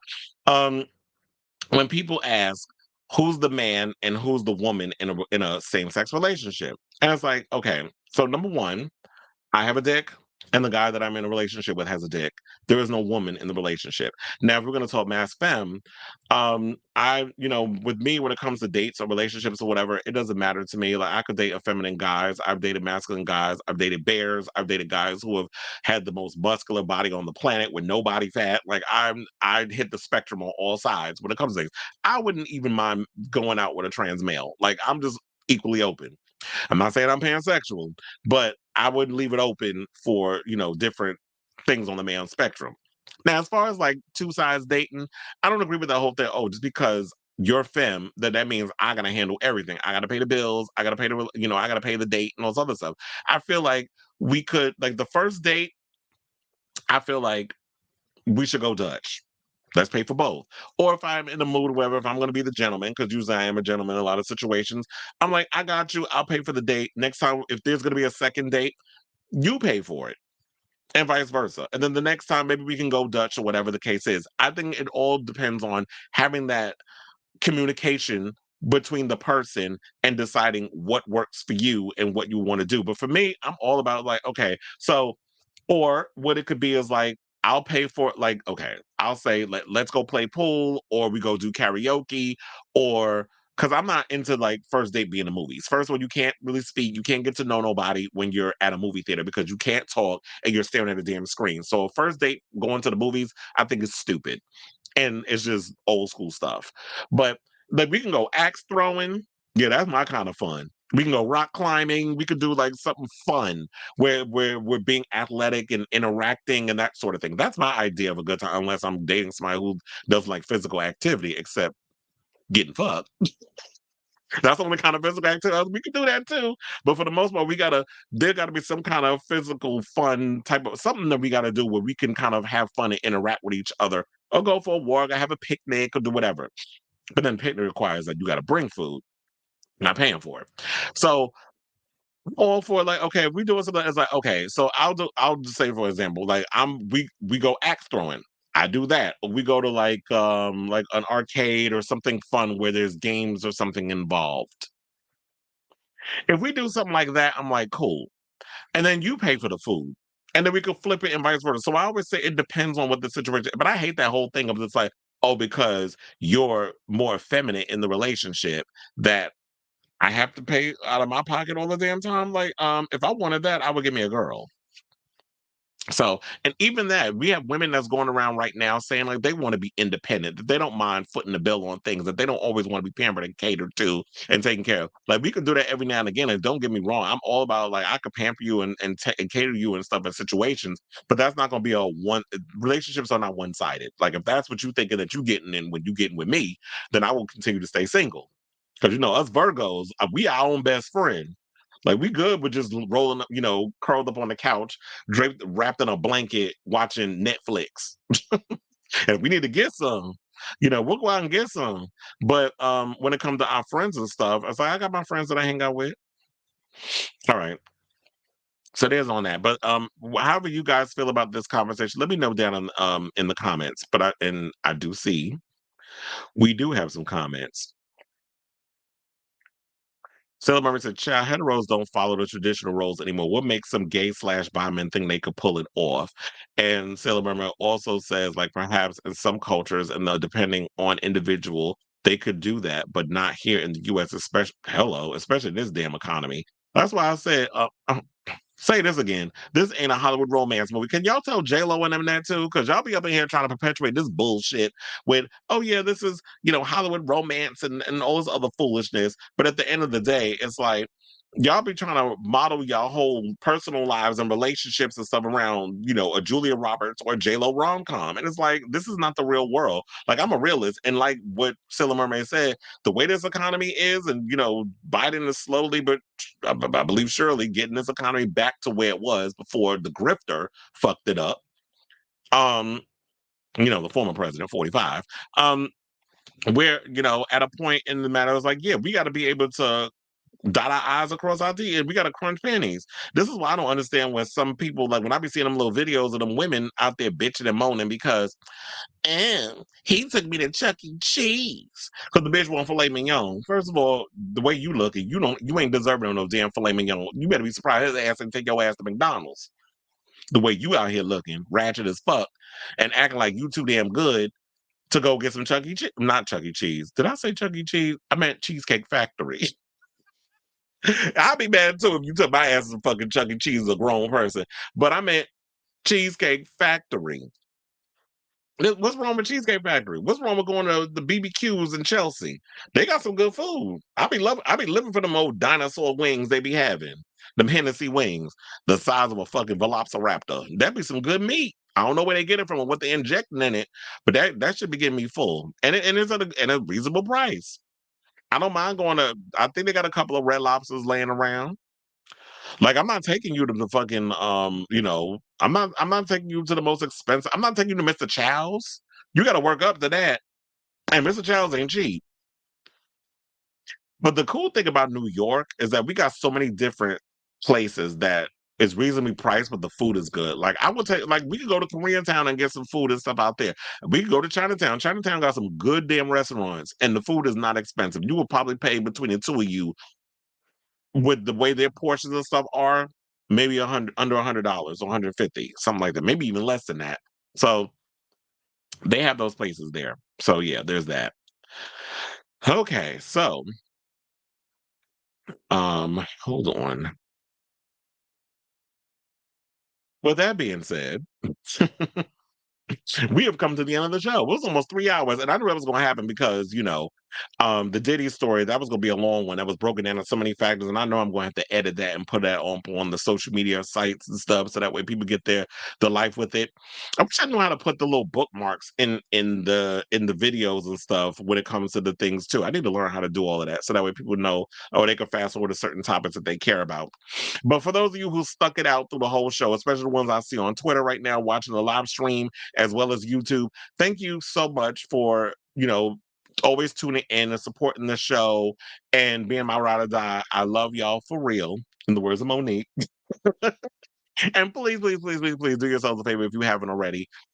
Hit that like button, that subscribe button, and that notification button so that way you know when we go live with a brand new episode of Chris Avalon Unfiltered. Once again, like I said before, thank you who have been tuning in and those of you who have been in the live chat, chiming along and keeping the conversation going and fresh and things. So yeah, thank you, Robert, Felix, Cleveland Legends, Sailor Mermaid, and all, you know, and everyone else who is tuned in. If I missed your names and stuff in here, I apologize. And you know, I'll definitely be keeping an eye on this damn Diddy story because you know that shit's gonna be coming out throughout this week. Hopefully I'll be able to, but I know between my jobs and stuff, I'm gonna try to, you know, keep y'all fed with all the latest tea and my opinions on said tea. But yes, love you all for watching, and until next time, ciao, darlings.